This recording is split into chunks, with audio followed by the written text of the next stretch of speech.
Hi. Hello. Hi. Hi. Here we are.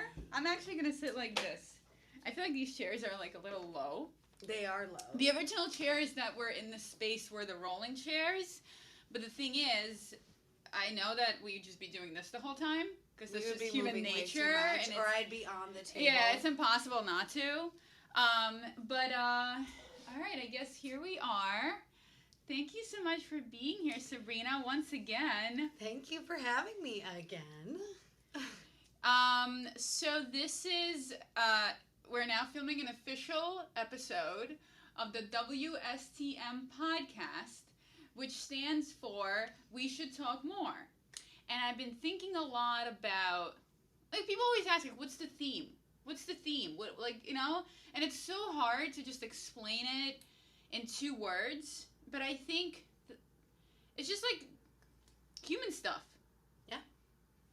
Human stuff that nobody talks about. It's just human stuff that nobody talks about. Yeah. And I feel that a lot of it is going to be around the themes of like parenthood. But I'm not going to be so like rigid about it. Mm-hmm. I'm just kind of going to see where it goes and that's what we'll do because we need to talk more. Yeah. And so today I have you here. Give me a hug. I'm so happy that you're here. I'm so happy I'm here too. I missed you. I was so sad I couldn't see you the last time because I was throwing up. Oh, the last time I saw you was at Brandon Gale's pool party. Yeah, but we couldn't hang out for 4th of July. Remember you invited us over. True. And I was so sick. And Sienna was sick, and I didn't want Val to get sick. Yeah. I'm like, hell no, I'm not going to get her sick. No, I appreciate that. Right now. That would have been very selfish. But I felt so bad because I was like, I hope she didn't make all this food because we were coming. Oh, girl, I learned my lesson. I'm buying chips. I'm buying chips when I'm inviting people over. Chips, frozen stuff. Yeah, chips, frozen stuff. Oh, you're on your way? All right, put it in the oven. Yeah. But that's why I was like, no, I need to text her now because, like, I'm not getting any better. Sienna's not getting any better. And then that was when we left for Jersey the next day. We left at, like, 6 in the morning. Yeah. So I'm just like, I really want to go, but also... Yeah. Hey, listen, it's fine. It's better. I'm glad that you feel better. Me too. So, what's going on? Nothing. How you doing? How you feeling? Feeling a lot better.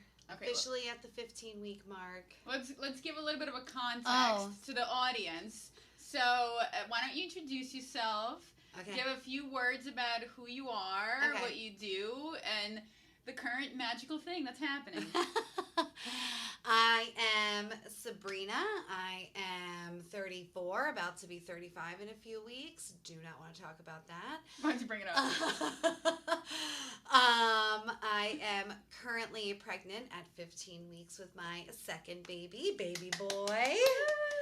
So I will have 1 and 1 and most likely stopping after this. Always thought I would have 3, but then you see how much work it is to manage 1. And then I'm like, this is going to be double time? Do I want to do this triple time?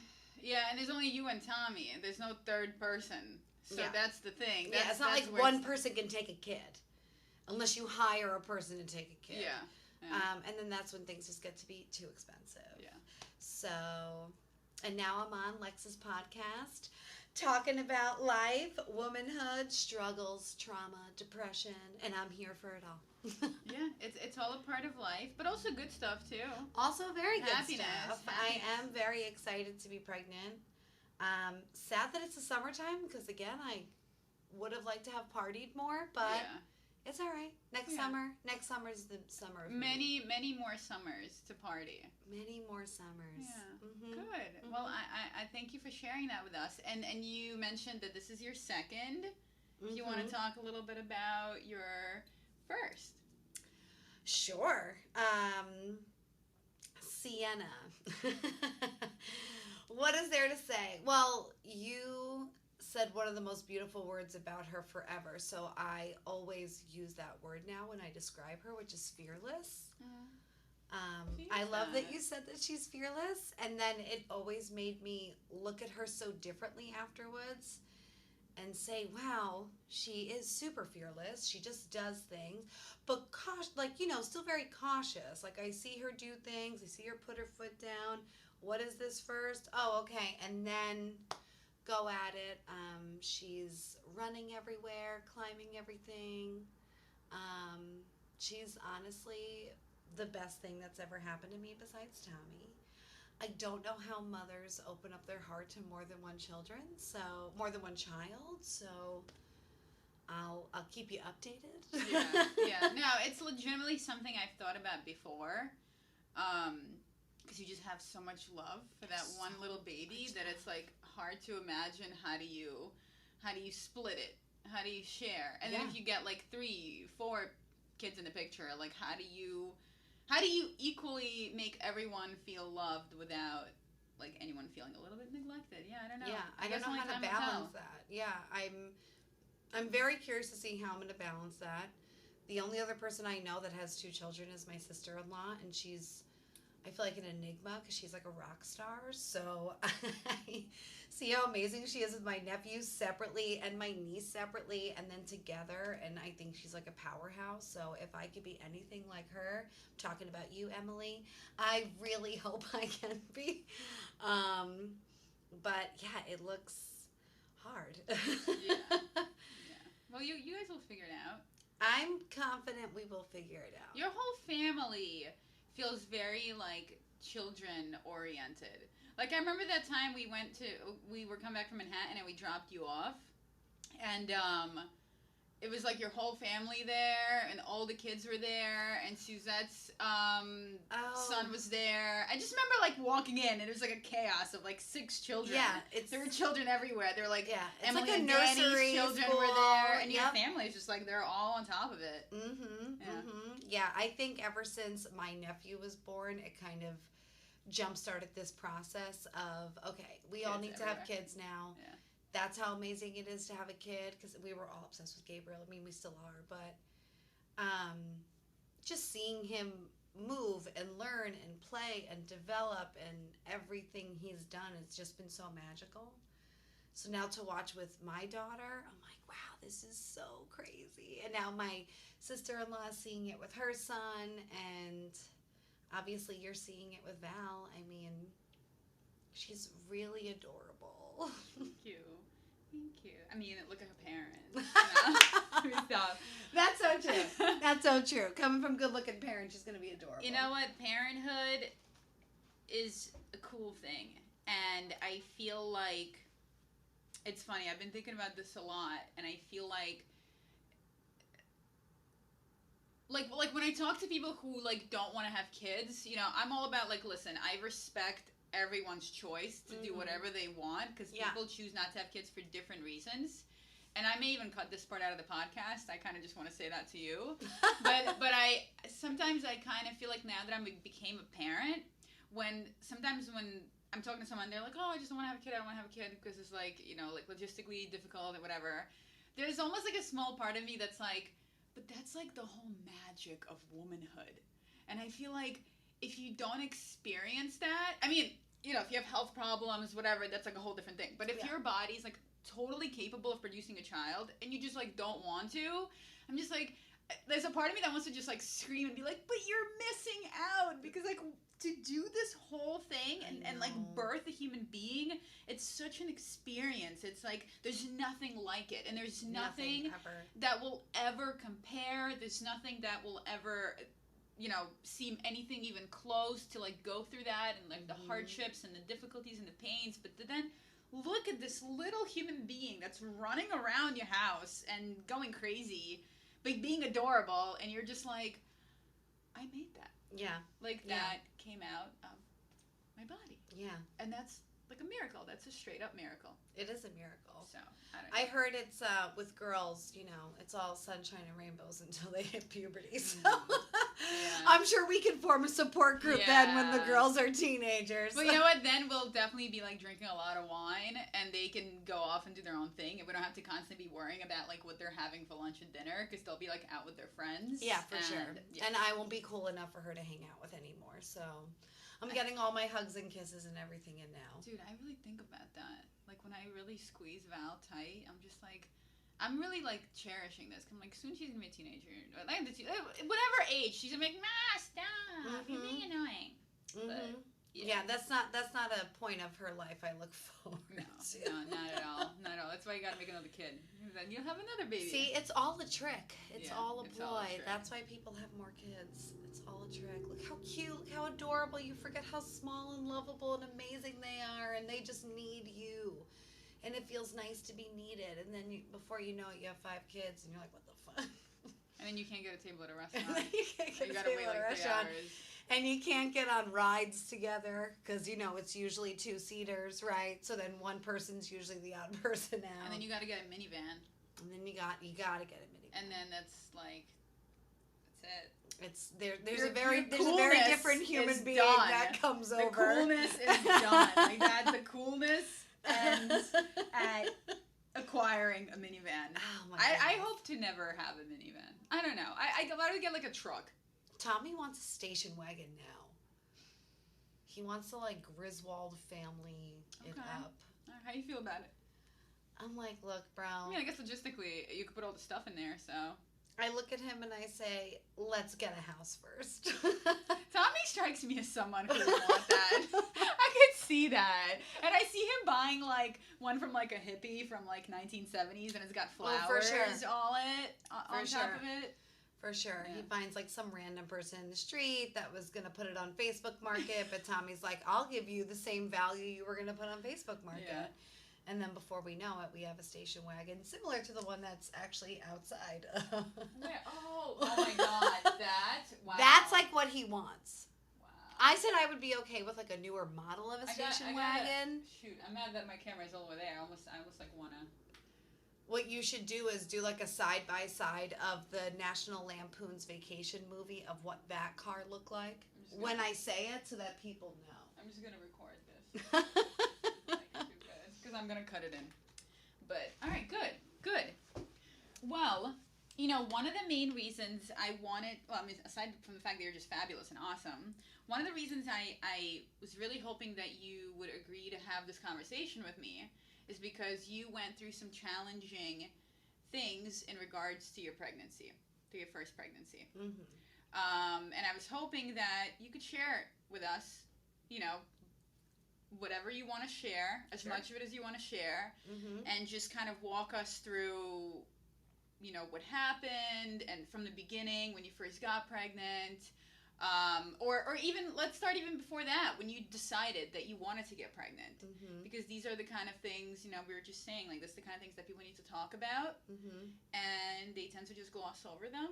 Yeah. And I'm grateful that you're here to tell us. So please take it away. I'm grateful for your company in telling this story. So I guess the audience also should know, even though this is my second baby that's on the way, this is my technically 4th pregnancy. Okay. So just to give a little bit of history with that. So before my amazing daughter, Sienna, I was pregnant with a little boy, which obviously did not end well because we did not meet the little boy, which is why I'm more excited to meet this little boy. But even before that, it was back in 2019, my husband and I were like, all right, this is the time to start trying.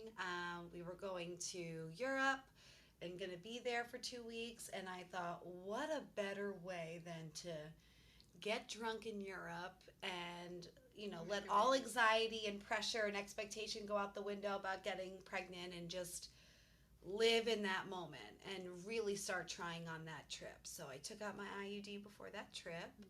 I'm going to turn this just a little bit. Sure. One of the biggest things I always heard was how fast it could happen for certain people, especially right after they get off of some sort of birth control method. I know that is not universal across the board by any means. Yeah. But I did work at an OBGYN office, and that was something I tended to notice. Women that were coming off of their IUD after 2-3 years, or some sort of birth control that was also 2-3 years, not for longer periods of time, because I know that it makes it more difficult, but they were getting pregnant within a month, 2 months, 3 months. So I didn't think trying was going to be that much of an obstacle. I was disappointed that we didn't get pregnant in Italy, but it's okay. So we went in August, and then by October was when I missed my first period. So I was extremely excited. Bought a pregnancy test, cried soon as I saw the lines that I needed to see. Tommy and I were really, really excited for this journey, this adventure, and we were excited to tell everybody. We got everything confirmed by the doctors. Everything was looking great. We were moving along swimmingly, as my midwife would say. That was like one of her quotes. And everything was just going really, really well. And there was no reason to think that it wouldn't. Yeah. So fast forward to, that was October 2019. Now fast forward to January 2020. We go for the 16-week ultrasound to see if it's going to be a boy or a girl, because we did not do the blood work. We were waiting for the sonogram. And right away I could tell there was something off by the sonographer's face. She had kind of turned the screen, so I couldn't really see. And this is an office where you used to work. And this is an office where I used to work. So the rapport I have there is phenomenal and very high. And I knew this sonographer. And I was very friendly with her. And her and I were chit-chatting, and she was so excited for me. And then all of a sudden, I saw something shift in her face. I heard something shift in her voice. And I just remember being in that moment of like, what is happening? And me looking at Tommy and being like, is everything okay? Is everything okay? But as the sonographer, she can't really say, even though we're friendly. That's not really her jurisdiction. Yeah. So she was like, oh, well, it's a boy, but it looks like there might be something here, so I just want the doctor to check it out. You know, I could tell she was trying to figure out a way to talk to me without inducing panic. And also, I'm sure part of it was that because she knows you and you guys know each other, she knew that, as opposed to like if you were a stranger and you wouldn't know how she normally is, she knew that you would immediately read her face and read her emotions. Exactly. And she was like, how do I get this all together? Yeah. Oh, man. And I remember when I was pregnant with Sienna and I saw her again after that, she even told me, she's like, I love you, girl, but you traumatized me the first time. So she was very happy to do all my sonograms with Sienna and obviously see everything flourish and go smoothly after that. But then I met with the doctor. I didn't meet with my midwife. I met with a different doctor who I still knew and had a great relationship with and still have a great relationship with to this person to this day. And he unfortunately told me that the baby wasn't going to make it. But you know, when you hear that, it's also like 7:30 at night. I had worked all day. You know, we were both really excited for this appointment. We were both really excited to figure out if we were going to have a boy or a girl. We were going to have a gender reveal that weekend. I mean, there was so much just happening inside of my brain that when he walked in and automatically said that, I remember feeling very hot. I remember like sinking in the, you know, that stupid vinyl table with that stupid plastic on top. That looks like giant things of parchment paper. And I remember looking at Tommy and just kind of being like, I need to get the fuck out of here. I need to get out of here. I feel like I can't breathe. I feel like the walls are closing in on me. That I don't even really remember much what the doctor said, because all I wanted to do was go home. What he was saying, which I later processed because Tommy got the information, was that he wanted us to meet with a specialist the following day, maternal fetal medicine. Okay. So they look at more high-risk pregnancies. So this wasn't, so what he told you, from what you're saying, kind of sounds like he said it wasn't like final. He said, I want you to see another person. Yeah, to really confirm what he was seeing. Okay. But again, because I had such a great relationship with him and I had known him for years, I worked for him for like 3-4 years before that point, I think he also felt like he could tell me the truth and tell me that he didn't feel like it was going to be a viable pregnancy, Okay. but he also didn't want to just say that without me getting a second opinion from a more from a specialist. He actually called me that night when I got home to talk to me and just kind of say, like, I hope you're feeling okay. I hope I didn't scare you. Situations like this can work out. I haven't seen it this severe before, but that's why I want you to go to the high risk doctor. So when we went to the high risk doctor, you're sitting there for an hour and a half while they're doing this like super invasive ultrasound. And the whole entire time I'm just sweating, and Tommy's having conversations with the sonographer just to kind of pass time. This was the very next day. Yeah, this was the next day. Okay. And this was morning of the next day, or you still had to go to work the next day? No, I did not go to work the next day, but I didn't have work on Fridays at the time. Okay. But Tommy took off from work. So this was a Friday. He took off from work. I didn't have work. I think our appointment was for like 9 or 10 in the morning because I wanted to really just get in there. I couldn't sleep that night. You know, you hear news like this might not be a viable pregnancy. You're 16 weeks. So many things start going through your head, even if you're not 16 weeks and you're 5 weeks. Whatever amount of weeks you are. It doesn't matter. Yeah. And when we went, amazing doctors, amazing sonographers. But basically after an hour and a half of really looking at the full anatomy of the baby, they saw that there was a blockage on the penis and he wasn't being able to urinate, which was creating low amniotic fluid, and they couldn't just put, I think it's called a shunt. You might want to fact check me on that. Okay. But I think they were saying it would have opened up the urethra. Okay. And in situations like that, they have been able to do that before. Okay. But there was already so much pressure that was pushing on the heart and the kidneys that there was no point in doing the procedure or they wouldn't have been able to do the procedure because it was kind of far gone at that point. Okay. And I remember the doctor telling me, if you don't decide to have a D&E, which is like a surgical procedure to obviously evacuate the baby out, I would most likely miscarry anyway. Okay. And he said that even if you miscarry on your own, everything may not still be able to come out. You still might have to have some sort of procedure to make sure that everything is out. Now, was this also putting your health in danger, or this was exclusive to the baby? So this didn't affect my health whatsoever, but great question. Okay. Because for some women it can. Which is why he was saying if I did miscarry on my own and I decided not to do the procedure, that I still might need some sort of follow-up because it could lead to infection if everything didn't kind of come out naturally on its own. Okay. So talk to me about, so you go in to this procedure where they, confirm this to you. That night you go home. Can you talk to me about the emotions you're feeling? Yeah, I can do my best. as much as you can. And it's not because I'm not scared to get emotional. I will cry at the movie Coco 4,000 times over. I think it's more that I have done a lot of my own processing about this event, and I've talked about it enough where I feel way better about it now than I ever have been before. And we've talked about it once before. And we've talked about it once before.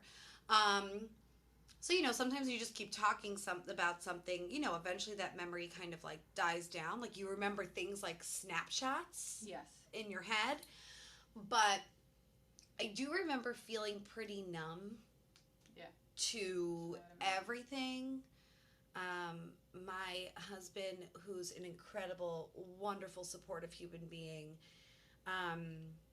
can also be a robot with emotions. So he was a little nervous because he didn't really know what to do. And obviously he's also, as a father, losing a child. Yeah. So the thing he tries to always do whenever I'm sad is feed me. Okay. So I love it. He was so great. he's Or build something, maybe? Or he didn't build anything this time because I think if he would have built something, I would have just left.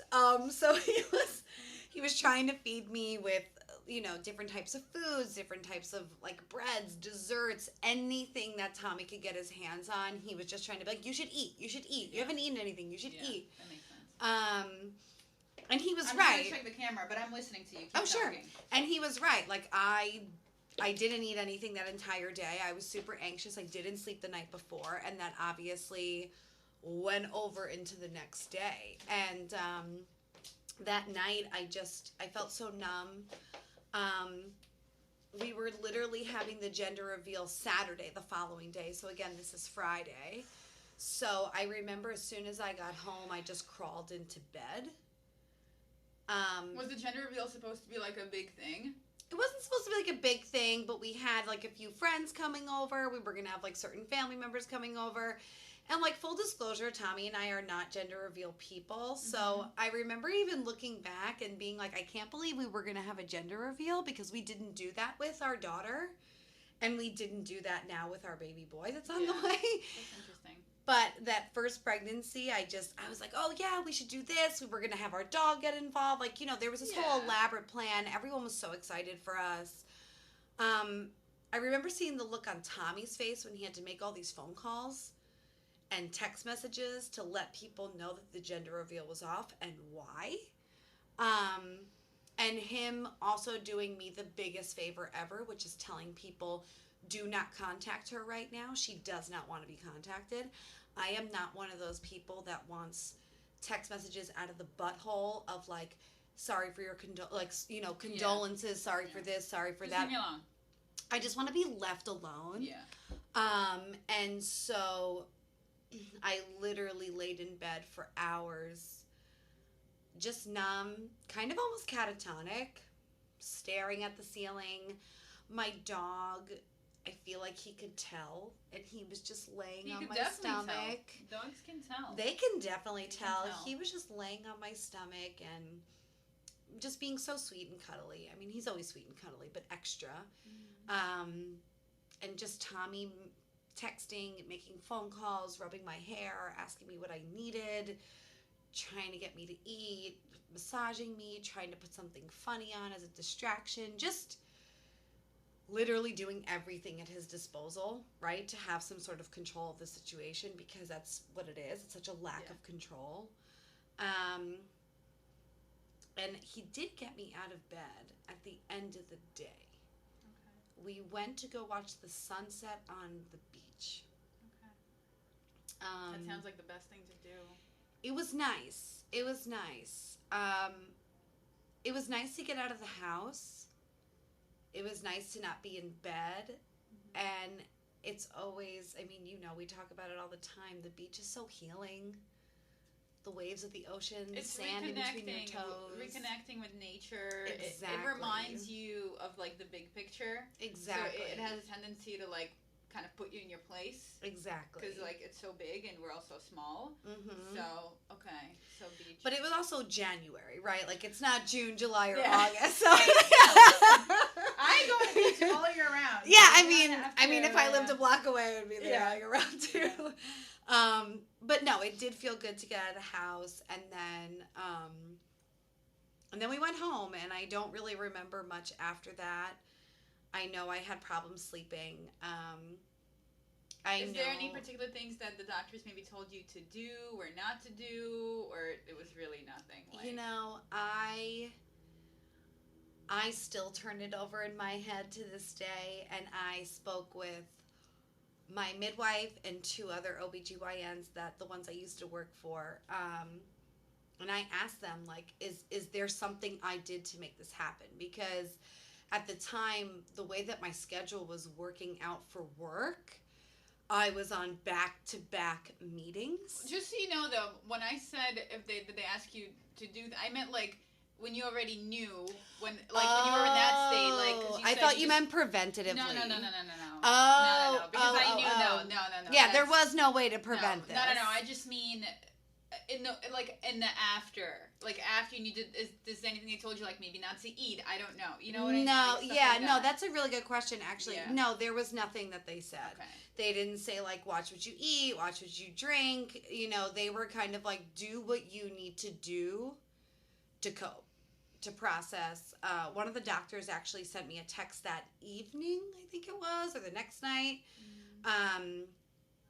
just saying, you know, I mean, he said it in a really nice way, and I don't remember how it was worded, but it was something along the lines of, I'm here for you if you need anything. I'm really sorry that you're going through this. You know, especially watching me go through it because I worked for him for 3-4 years. He's like, it does make the situation worse. And he was just trying to say, like, you know, see if you can have a glass of wine and find a way to relax. You know, he wasn't telling me to, like, self-medicate with alcohol, but he was just like, at least you can drink again, right? Yeah. Like, you know, just finding some sort of light at the end of the tunnel. Like, but there was nothing to avoid that they told me to do. Nothing to that extent. Okay. And I think I don't remember when I drank, but I do remember that weekend definitely smoking. Because I just needed to not feel something or feel something. I don't know. But I was happy I did, because then it made me hungry, and I really hadn't eaten anything in 48 hours, so I ate. What did you eat? What was your first meal? I think it was Taco Bell. And I mean, that's the comfort I food. don't know how the audience feels with Taco Bell never disappoints. For me, I'm all about tacos, so that's fine. That would be the comfort meal. I'm almost positive it was Taco Bell, and it didn't disappoint. And it also helped me sleep that night, which I also wasn't really doing.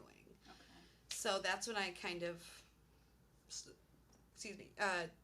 that's when I started to, like, turn towards, okay, I feel like I do need something.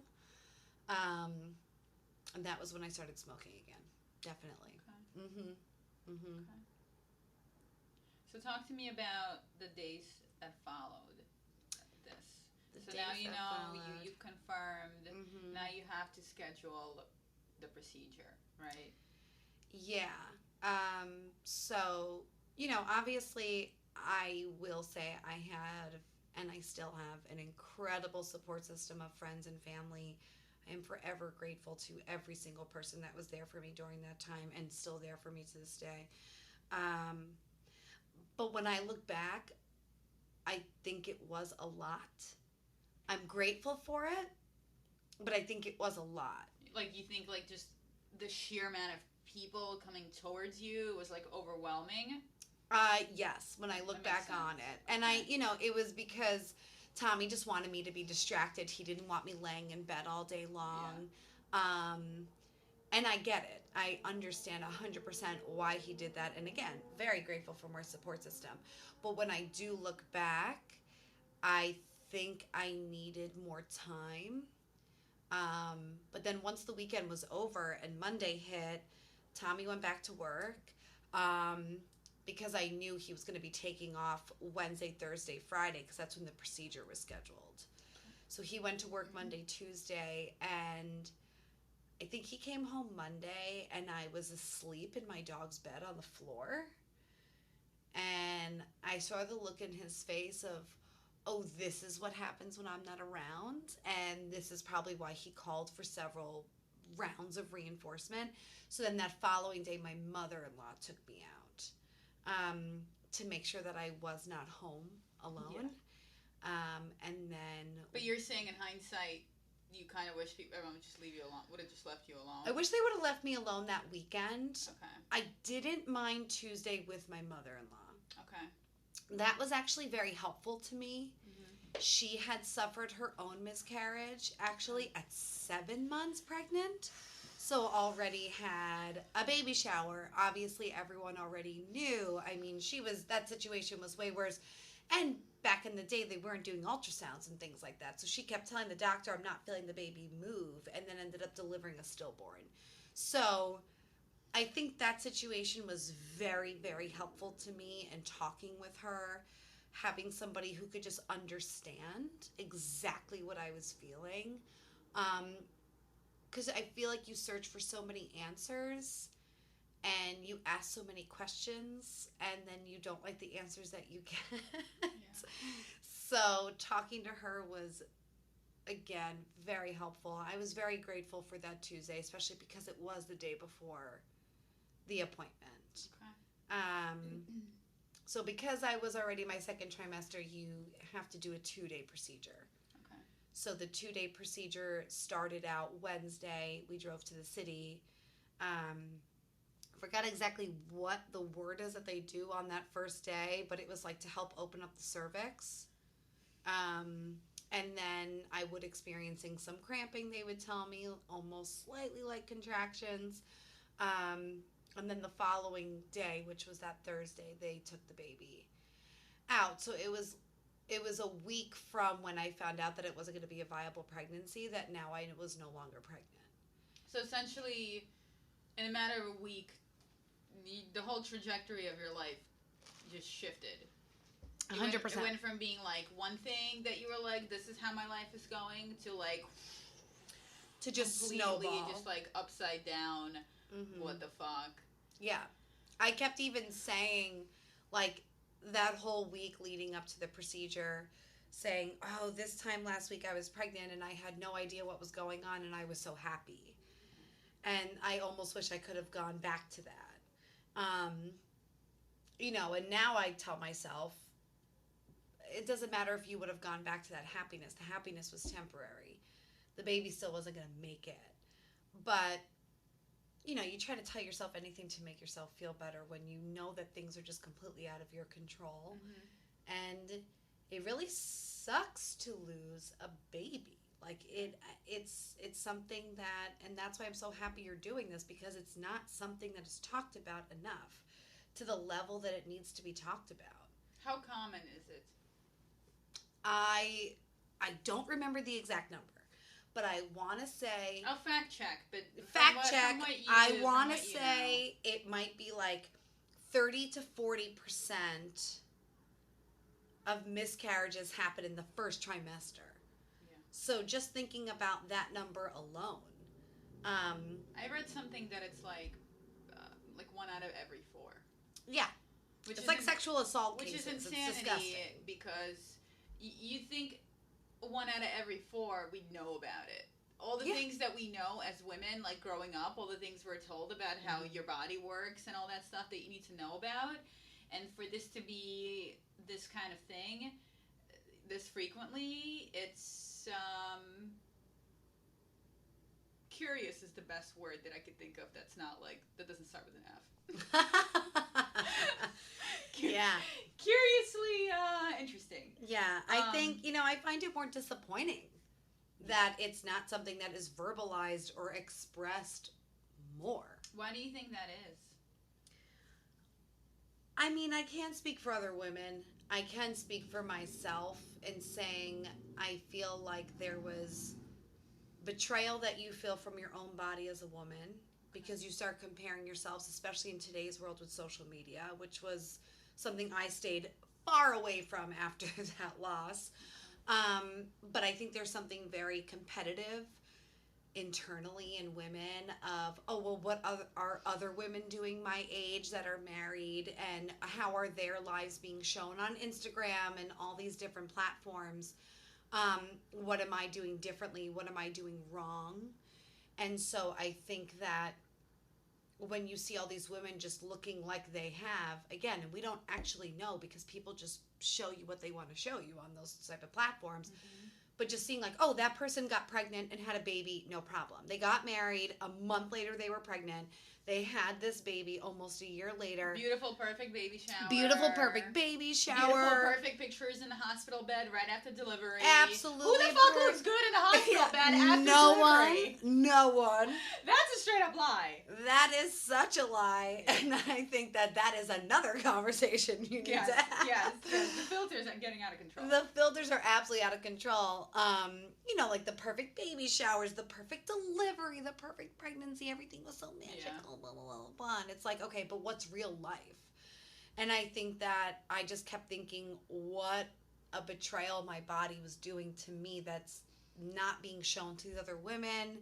I think I felt shameful. I think I felt guilty because I kept thinking it was something wrong that I did, or I could have done something to prevent this, even though I was told a million times over that there was absolutely nothing I could have done. In my specific case, it was such a rare thing, like very uncommon, for it to end in a termination of a pregnancy. So I think that was the other thing too, that you just start thinking, why me? Yeah. Why was I the person that was chosen to go through this very difficult thing? Especially, sometimes, and I don't know about anybody else, but then I start looking in those moments of like, but I've already lost such significant people in my life at all these different stages of my life. How is now the universe making me lose a child? Yeah. Are you a religious person? I am not. Okay. I am not, but I do feel, I guess, like spiritual in a sense, as far as I believe that everything happens for a reason. I do believe in fate. I do believe in like universal things, like when I first met you, I felt like an instant connection to you, and I felt like you and I were going to be very good friends. I mean, I didn't think it was going to come to this, but very good friends. Yeah. But even like the first time I shared my story with you, I just knew that I was sharing a story with somebody who was extremely comforting and would be able to just let me share my story in a non-judgmental space where it was just going to be very accepting. So I believe more like that. I believe in connections. I believe in the people I've been able to feel very lucky to have in my life. And I'm like, you guys are all in my life for specific reasons. Yeah. So not more religious, but... Okay. I guess the reason why I brought it up is that, when you talk about how having gone through that made you start questioning, like, all these different things and kind of be like, why me? In a sense of, like, there's these things that have happened to me, transpired with me in the last year, in the last couple of years. Yeah. And when you start to, like, make these connections, I guess the question is, like, is it like a karma kind of thing? I don't know. Like, what's the connect? You know what I mean? Like, how? Like, right. Why do I deserve this?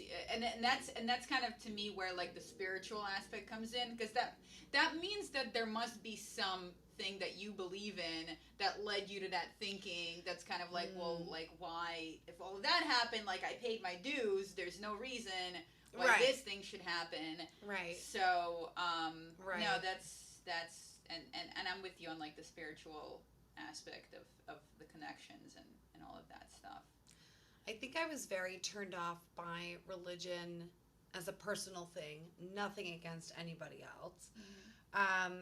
I went to a Catholic school from kindergarten to 8th grade, and I just always felt like it was very forced. I mean, obviously you're in a Catholic school, so you're taking a religion class. You're in church once a week. You're it was a Catholic school, so you're also doing, what the hell is that thing called?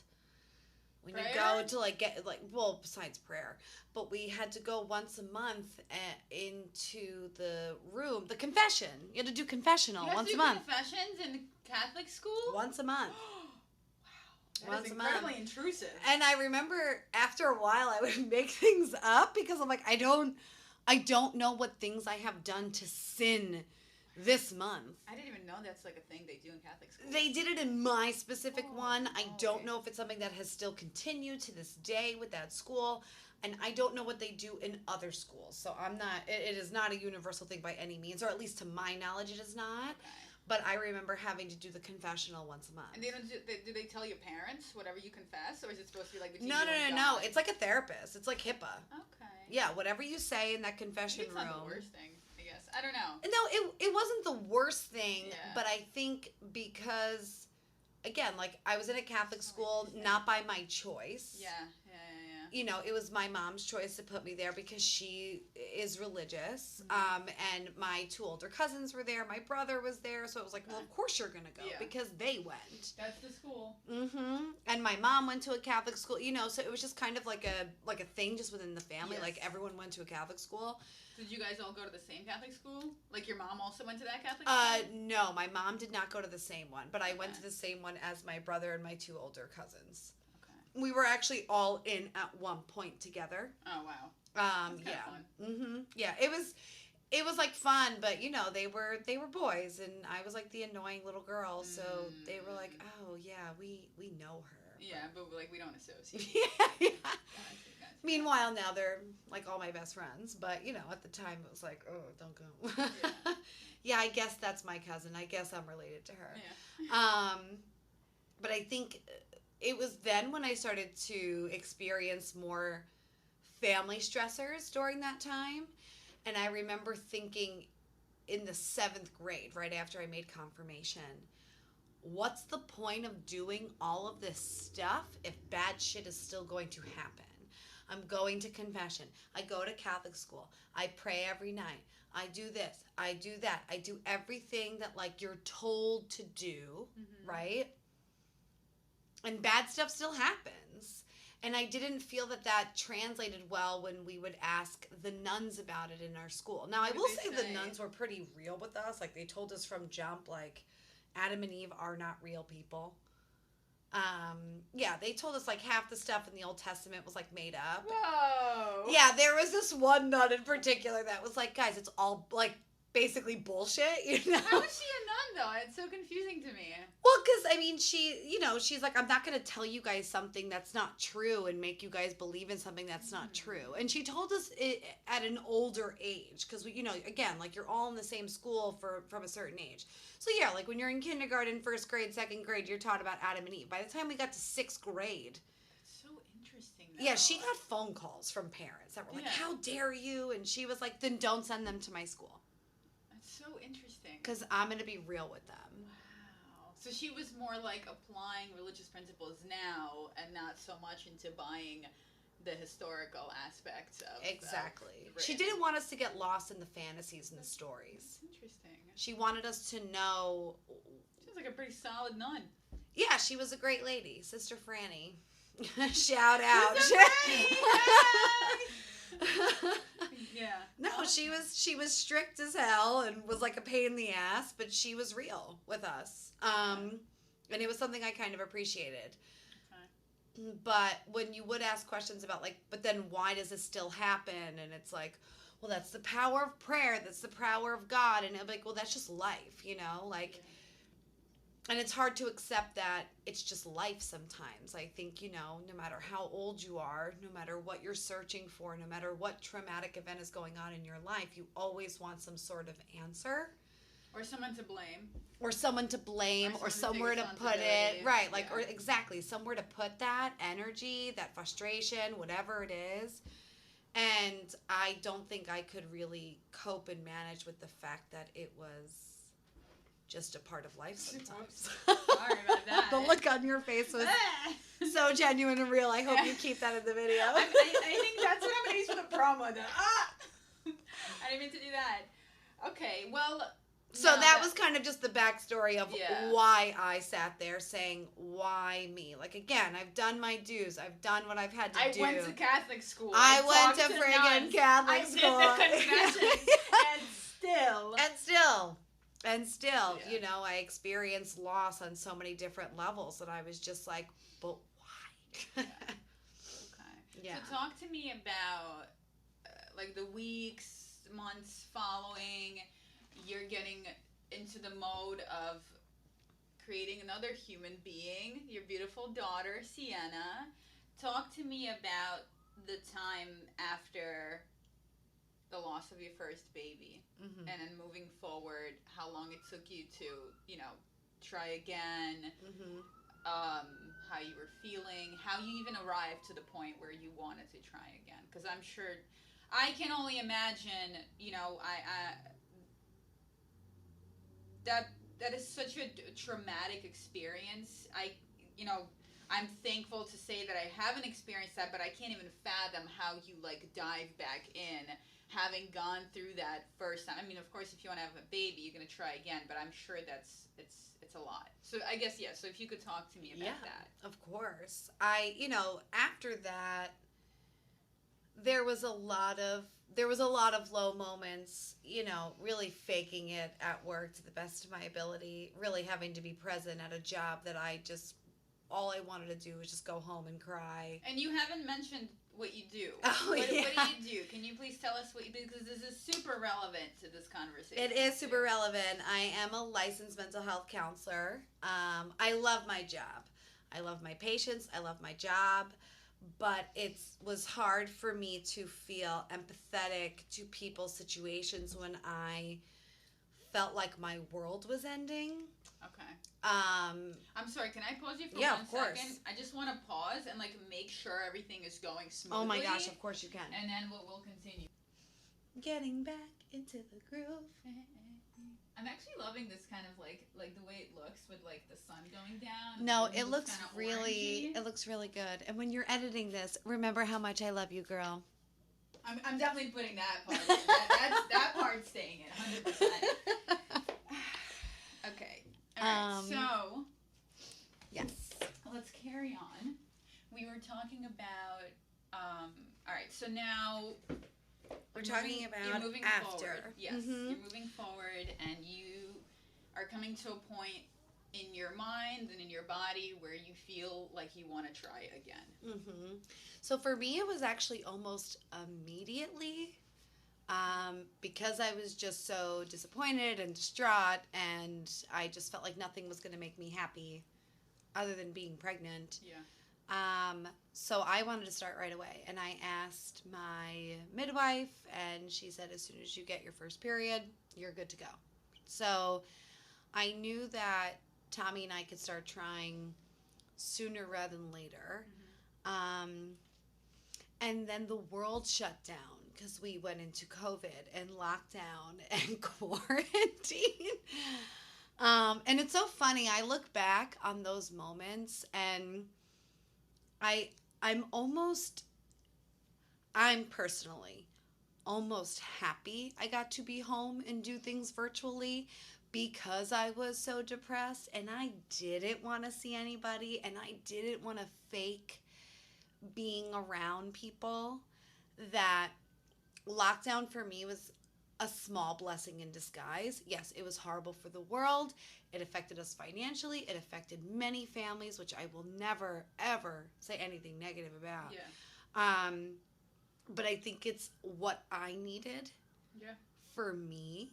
You know, again, when you're talking about universal faiths and spirituality, that's something I also kind of think about because I just didn't want to see anybody anymore. Yeah.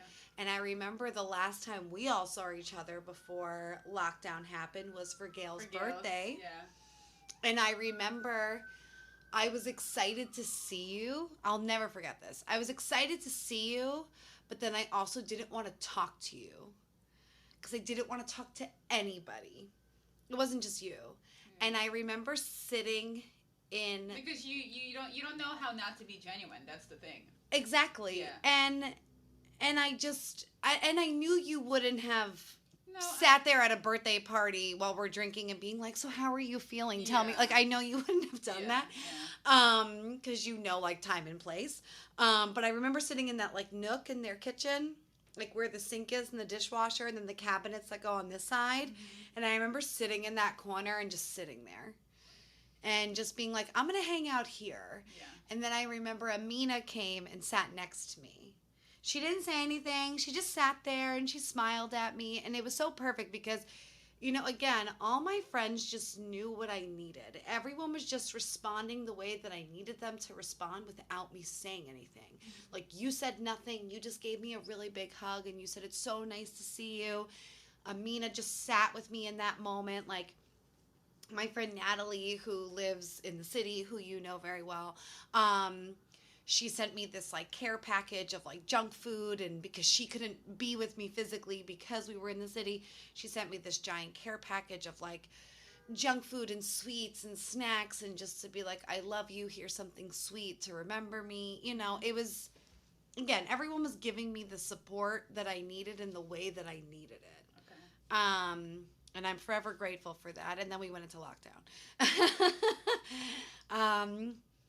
But again, I think it was necessary for me to slow down, to be home, to not feel like there was any expectation or pressure.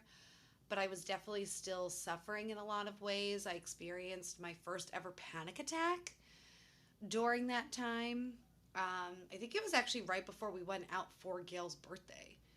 The thought of having to put on clothes and be around people, even though it was just going to be you guys. And like going into an atmosphere like a party, like a celebration where you gotta Right. be like smiling, because you knew that if you're not doing those things, then everyone would be like, "What's wrong?" Like Exactly. people who weren't aware, they'd be, "Oh my God, what's you know what I mean?" And then you Exactly. Yeah. And Gail, I mean, who's an incredible human being. We haven't spoken about her yet, but she's amazing. Yeah. She even told me, like, don't, like, if you don't want to come, if you're not feeling up to it, I don't want you to think anything Of course. about anything. You just need to do what you need to do. And I considered not going when it was originally at the hotel. Yeah. But then That would have been too much. But then when it said, like, oh, because of COVID, like, we have to have it at the house, I said, okay, that's a perfect environment for me to be in. Yeah. In a home with my close friends, not just like a bunch of strangers and people I don't give a fuck about. And that was healing and helpful to be there. And you know what's crazy? In hindsight, when I look back at that day, you seemed like so normal. I'm very good at putting on a You mask. seemed so normal. Like, there was nothing that would have put anyone off, I feel. Like, you seemed so normal. And you knew, right? I did know. Yeah. I did know. Yeah. I figured you knew. You seemed like nothing was going on. Like, you were just there to hang out and have a good time. And that really speaks to the strength of your character. So props to you. Thanks. Milady. It's funny. It's just like a little side note. It's just something that I was thinking about, and I actually was talking to Gail about this. The strongest women I know, who tend to be like, I feel like my female friends, like, I'm so blessed. I have like a circle of like really strong women. Yes, me too. Around me, and I feel like the strongest women I know, one of the things that makes them the way that they are is we are all like so good at not fucking showing anything when we're going through a ton of shit. Like, you'll never know. Like, you'll see us partying, drinking, smiling in pictures, doing everything when we're like crushed on the inside. Yep. And you'll never know. You'll never know. That's just, I don't know. It's incredible. And sometimes I think, like, is that a bad thing? But then I don't look at it as bad or good. I just look at it as I'm doing what I need to do to get by. And again, like, I didn't want, like, the victimization response. I didn't want to feel that, everyone was catering to me at my best friend's birthday when she's turning 30, and her whole birthday plans for her 30th birthday got changed. I didn't want the attention. I don't like attention in that way. Yeah. So I think that I've done a really good job in my life of putting on a mask and You're phenomenal. and just moving through life. All right, so now you're home. So You're now we're locked home. down. It's quarantine. It's lockdown. And that's when I really took the break from social media, which I was very happy about because I did feel triggered the handful of times I looked at it between January to March. Because then I was curious when we went into COVID and we went into lockdown. What some other people were first of all, there's nothing to do, and like what some other people were experiencing that I was following, because there were family members and other friends that maybe I don't get to see a lot, but then other posts come up, people announcing pregnancies, they all have their pregnancy, COVID, lockdown, and I just said I made a very good decision for me to not go on this. I don't know why I did this, and I went off. And then it was just, again, it was nice to be home. It was nice to not have to see anybody but Tommy. So when I wasn't working, I was just able to be the way that I needed to be. Again, there was no mask.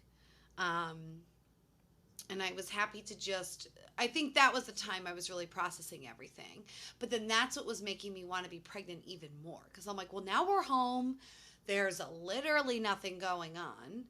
And we don't have to see anybody or be anywhere. There's no obligations. There's no, like, yeah, you still have responsibilities of going to work and sitting at a computer, but it's very different when you're working from home as opposed to being in an office.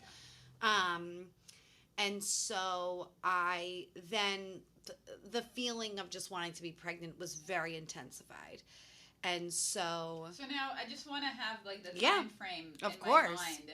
This is now how long has it been now since the loss? Yes. So the loss was January 15th and 16th was the procedure. Okay. And now this is like March. 23rd, okay. 24th, 25th. Okay. Yeah, so we're talking more towards the end of March because we were definitely at least a week or two full into lockdown. Okay. And that's when I started to really feel the intensification of like, I need to be pregnant. I don't understand why I'm not pregnant. This is very bothersome. Mm-hmm. And I know some other people reevaluated their lives very differently, and the last thing I wanted to do was start a family or yeah. But quarantine was a real relationship tester, I think, for people. Quarantine was a real relationship tester, but it didn't challenge Tommy and I, you know, and that's how you knew. I mean, you guys were already together for a minute, we were together a long time before then, but it didn't challenge us. Like again, I think if anything, we thrived more in that moment, and we just enjoyed the more time that we had with each other than we'd ever have before. And then the depressive symptoms definitely minimized, but the anxiety was still there. Okay. The obsessive thoughts, the what if I get pregnant now? Now, do you feel like your professional background, do you think at this point it's hurting you or it's helping you? Because I could see it going both ways. You know, I don't know if I ever really looked at it like that. Okay. It's an interesting question. I think it helped because one, I've never been frightened of going to therapy. So I think if anything in that, in that time, I was like, I need a therapist. Mm-hmm. I need to talk to somebody. Yeah. And I did, and I still see this person to this day. She's a lovely human being, mm-hmm. Pauline. But I think if anything, if it did help, it's like knowing that I needed help. Because I don't know how many people do reach out in those moments and understanding that they might need somebody to talk to process the events of how to move forward with everything. Yeah. I would imagine a lot of people don't seek out anyone. I'd imagine a lot of women just hold it in. Keep it under wraps. Yeah, keep it under wraps. Exactly. And keep moving forward. And so I think if anything, it did help there. I think the thing that was also very helpful was I started to really genuinely think about the types of coping tools I talk about with my patients for anxiety. And I said, does that actually help? Because you learn in school that, or when you're learning a certain theoretical study, these are the things that you should incorporate and involve and talk to with your patients. And then I found myself saying, like, am I being robotic and just going by the book? Which I was not. I was always very real and genuine with my people, and I think I do that still to this day. Also, something that could work for another person may not work for you, and vice versa. Exactly. That's the other thing, too. I'm like, sometimes you got to modify. Sometimes you got to really see what's going to work and then modify it. But something I was telling certain patients to do for panic attacks, for high anxiety, was coloring. And so I said, I've spoken to a decent amount of people about this. I've read some things about it. I'm going to try it myself. And I did. And coloring those mandalas were very helpful. Okay. Because you're just focusing on one color, one box at a time. It helped me not feel so obsessive up here. It helped me not get trapped in like a cycle of thoughts that I felt very stuck in. It's just like a mindless activity. It's a mindless activity, and I wasn't thinking. Yeah. I noticed that every time I colored, I wasn't thinking. So I must have colored half the coloring book. Okay. And then sometimes Tommy would even color with me. And I found that to be very helpful, especially for the anxiety symptoms. And then April came around, and I missed my period. and I was so happy. But then I was also scared. It was like the happiness set in, and then the fear set in, like a backpack. Oh yeah. Oh yeah. They were right there with each other. Yeah. And Tommy kept trying to remind me, don't associate your happiness with your negativity. Like, understand that this is still a happy moment for us. This is still a very happy thing. Let's get checked out by the doctors. They said that I would have healthy pregnancies moving forward. I mean, there was nothing that was indicating that there was anything wrong in any other level for me not to have a healthy pregnancy and not to be able to have like a healthy child. But for me, in my mind, I needed to get to that 16-week sonogram and know that after that 16-week sonogram, everything was going to be okay. Yeah. So the weeks leading up to that 16-week sonogram were very anxiety-driven. It's just like the mental trauma. Yes. And I wanted to be so excited, and I was. But I was also, I think, telling myself, like, don't get your hopes up because the last time you did and you were completely let down. So I think I was trying to prepare myself for something that, didn't happen. Okay. So then when we left that 16-week ultrasound, though, I was crying. I was so happy. They said everything looked perfect. Everything looked amazing. This baby was thriving and doing everything that the baby needed to do. I was doing everything I needed to do.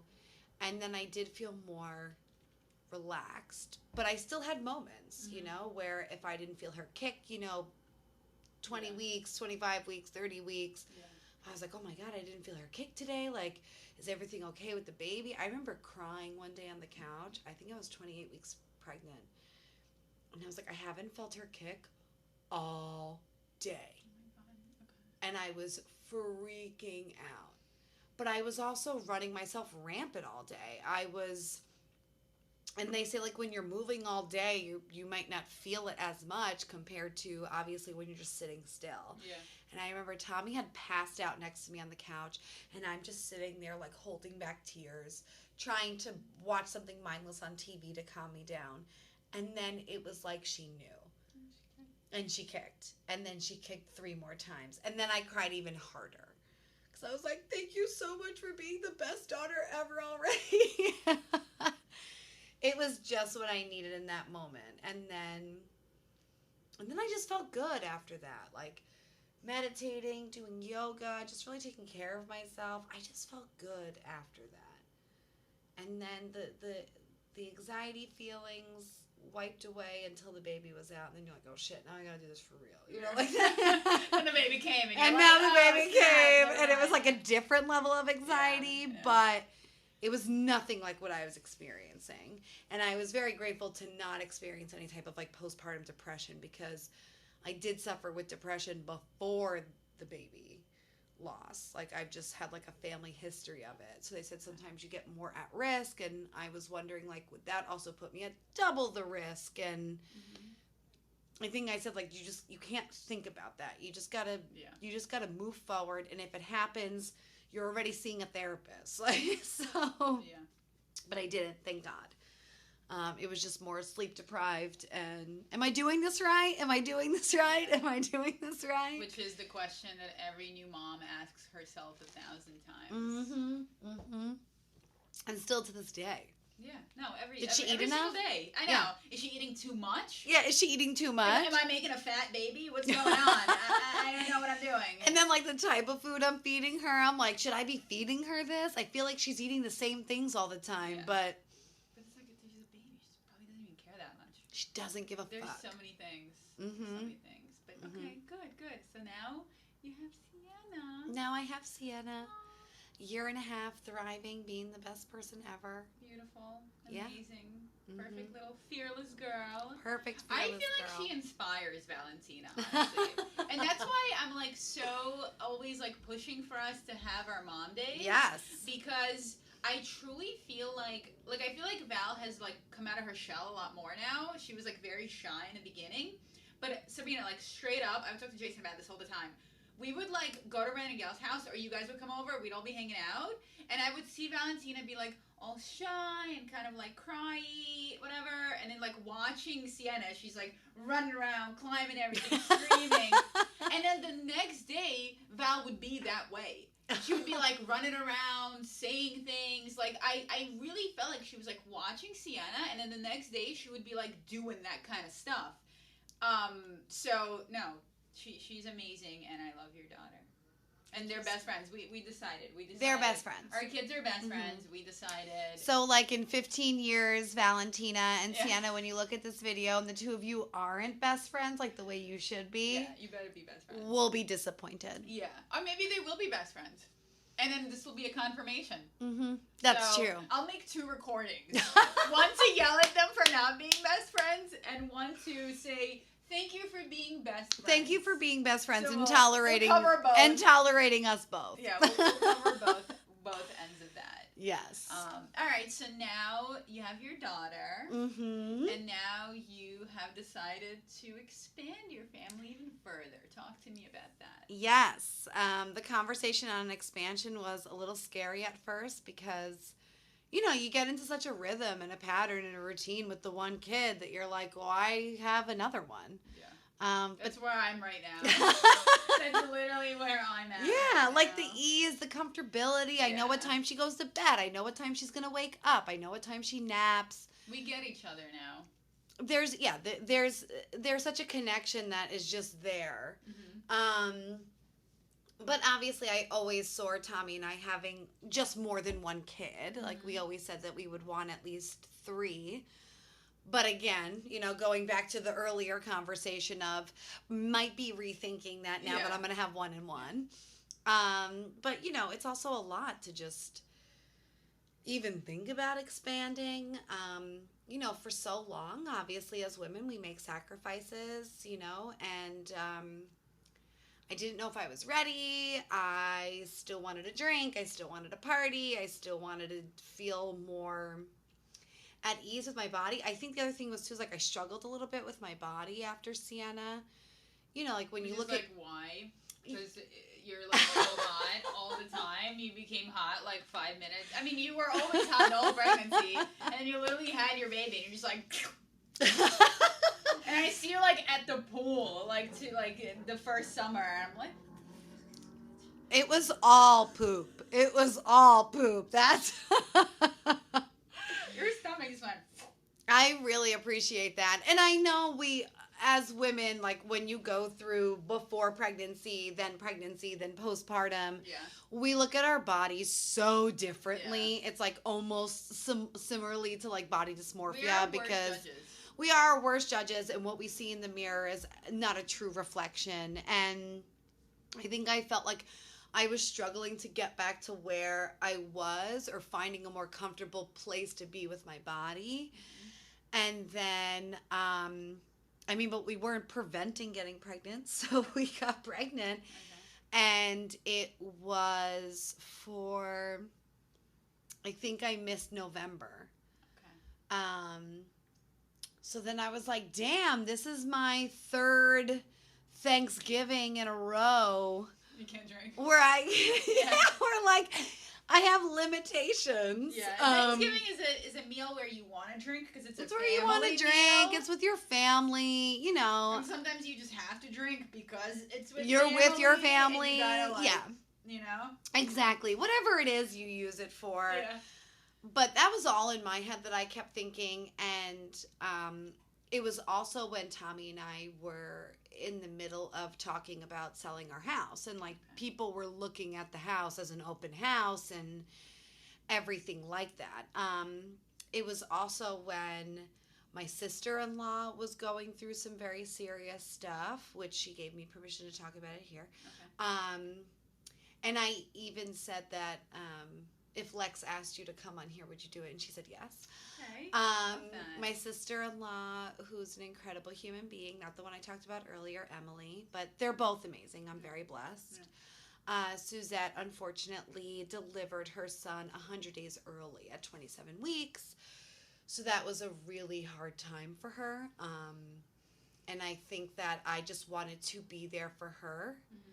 And then I felt like if I was pregnant, I would be distracted and I wouldn't be able to be the sister I wanted to be for her.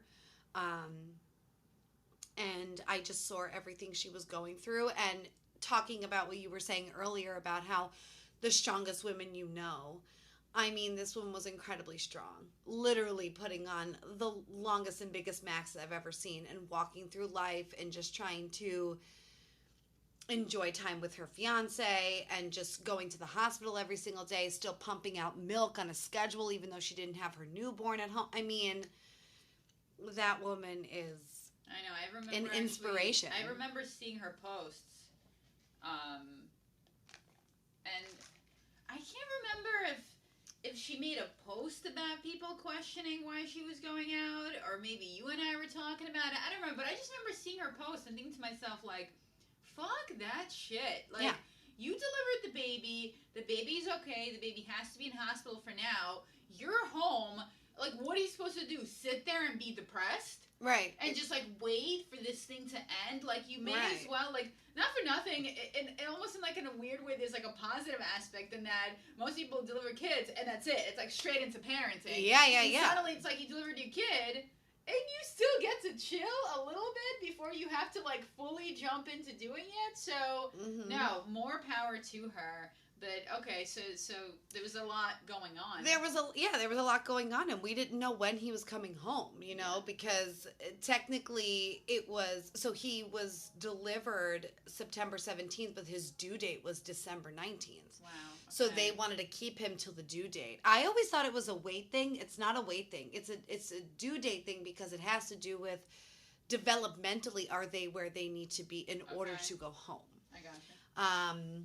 And so, I mean, and he was thriving. Like, he really was doing well, like putting on weight, like feeding well from the bottle at that point. I mean, she seemed to be in better spirits, more just because, I think just everything that she was going through, but obviously she still got to see her son, be with her son, spend time with her son. But then I could tell she was still struggling too, because she's like, I'm with my son for a few hours and then I come home.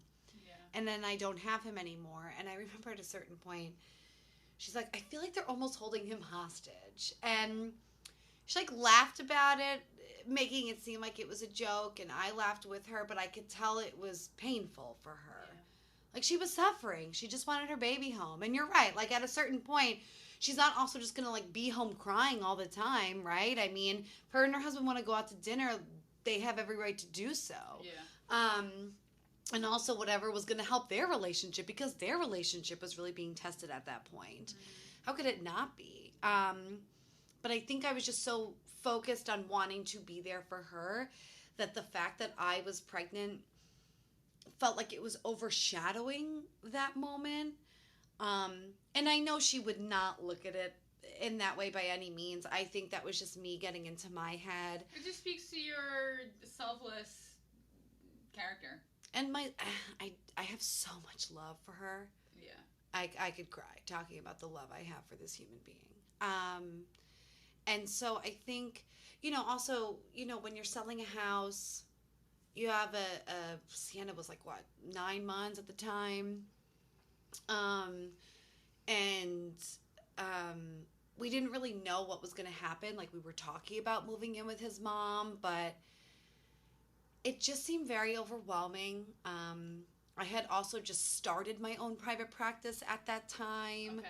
So I was trying to build my client caseload, and I'm like, how am I going to build a client caseload and then be like, oh, by the way, I'm pregnant and I'm going out even though I just started seeing you. Yeah.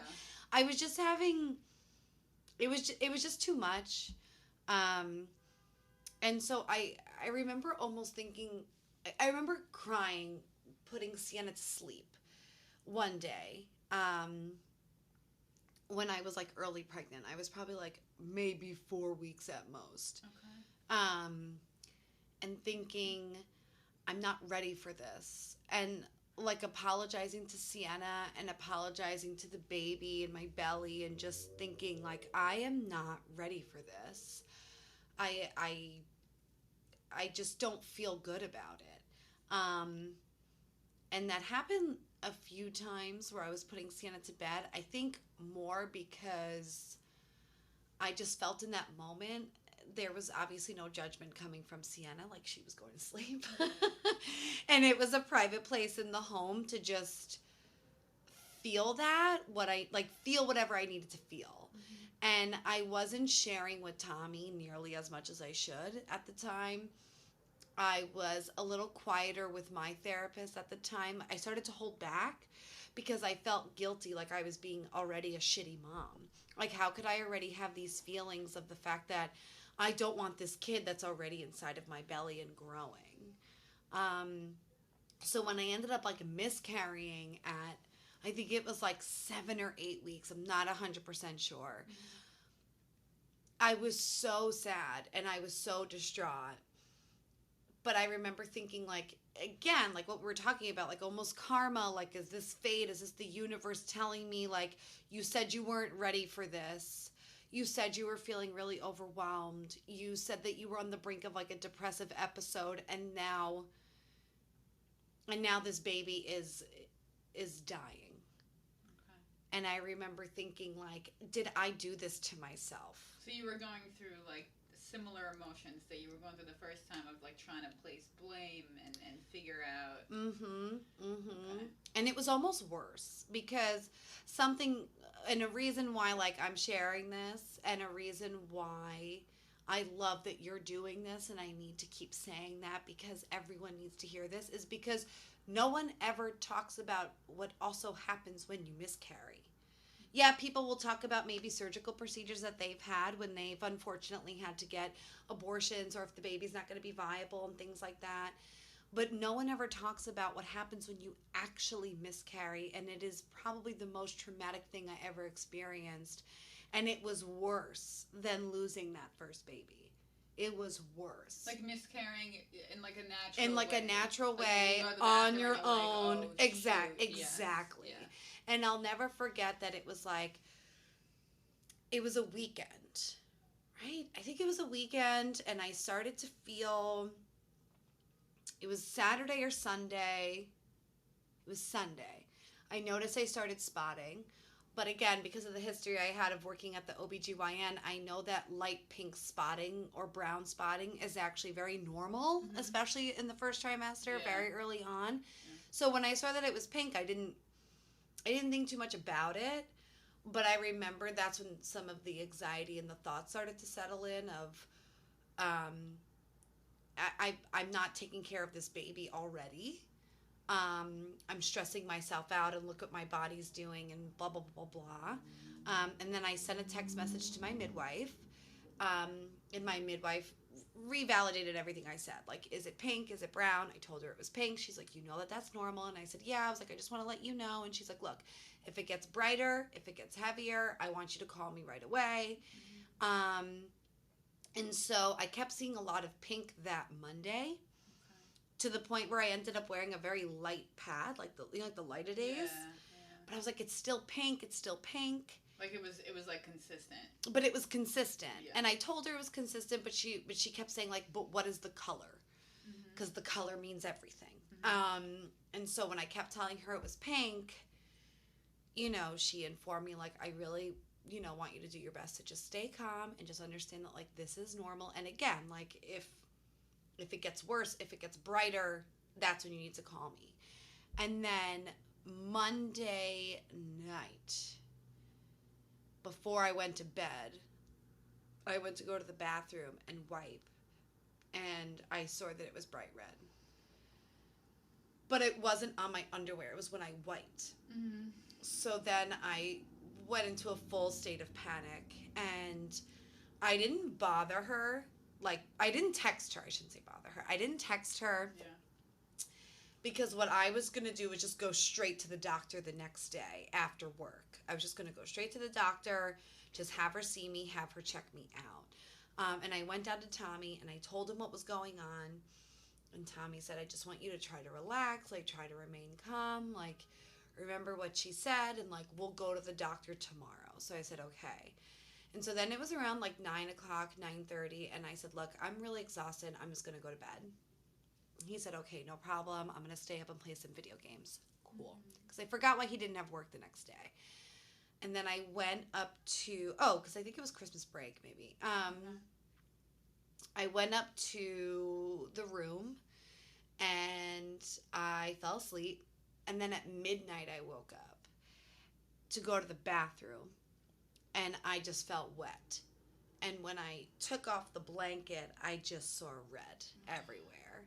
And I just went into a full state of panic and shock and immediately started crying. I ran down the stairs and I was like, Tommy, it's happening. Like, I don't know what to do. And I was just full on freaking out. And I remember him sitting there, like, all relaxed, right? Because he's not, you know, he doesn't know what's going on. Mm-hmm. And he's just sitting there. Looked like he was actually about to doze off on the couch, and then I definitely startled him, and the look on his face was like, what? Oh. He hadn't gone to sleep. He was still, like, hanging out. He was still hanging out, like, playing video games, and then I think, like, he ended up, like, watching a TV, and was, like, watching TV and, like, was drinking a beer or something. I don't know. Mm-hmm. But I just remember seeing, like, his face go from, like, this to, like, what, you know, just very awake. Yeah. And, you know, immediately following me up the stairs and, like, closing the bathroom door because I also didn't want to wake up Sienna, but I was hysterically crying to the point where I couldn't breathe on the toilet. And just, again, like, the thing that nobody talks about, just watching this baby pass through you, like, not having any control. Like, there was nothing I could do in that moment but just to, like, sit on the toilet and just feel it.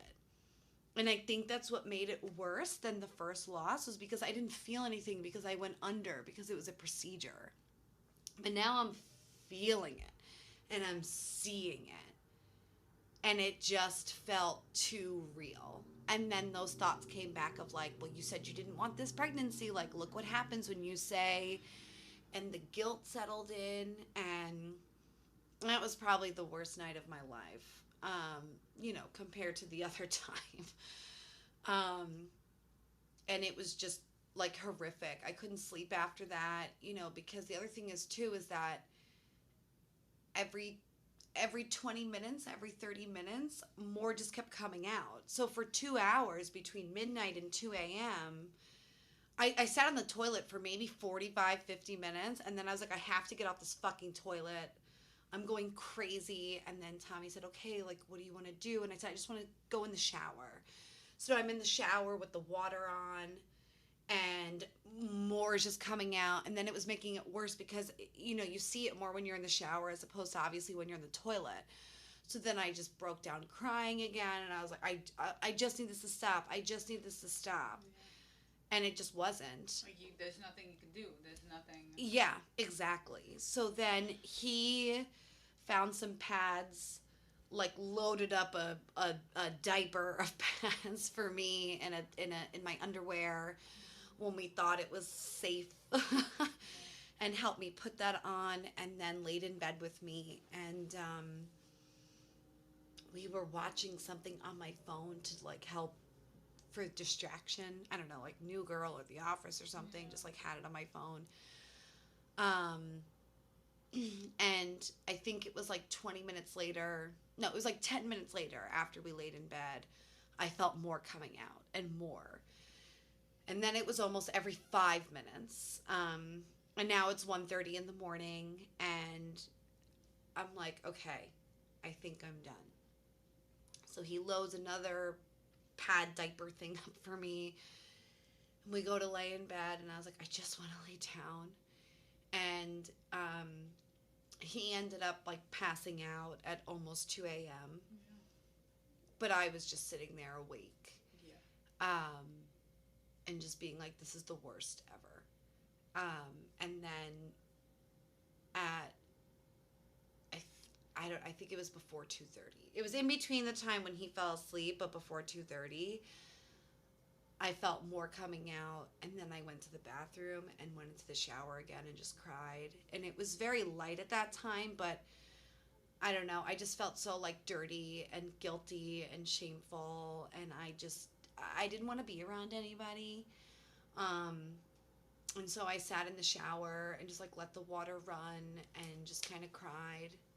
And then I loaded up another diaper for myself, and then I went downstairs and I smoked some weed. Because I was going to say, at this point, you go smoke. Yeah, I mean, it was like 3 o'clock in the morning by this time. I'm exhausted. I'm sad. I just want to go to sleep. I don't know. Did you have work the next day? I called out. Okay. I called out. At the time, I was working on a college campus on Tuesdays. So Tommy actually messaged my colleague. Check the camera again. Yeah, of course. Tommy had actually messaged my colleague and told her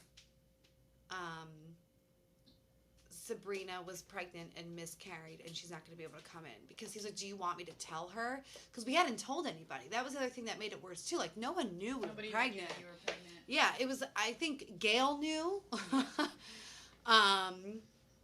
Gail knew, and his mom knew, my mother-in-law knew, my father-in-law knew, and one other person knew.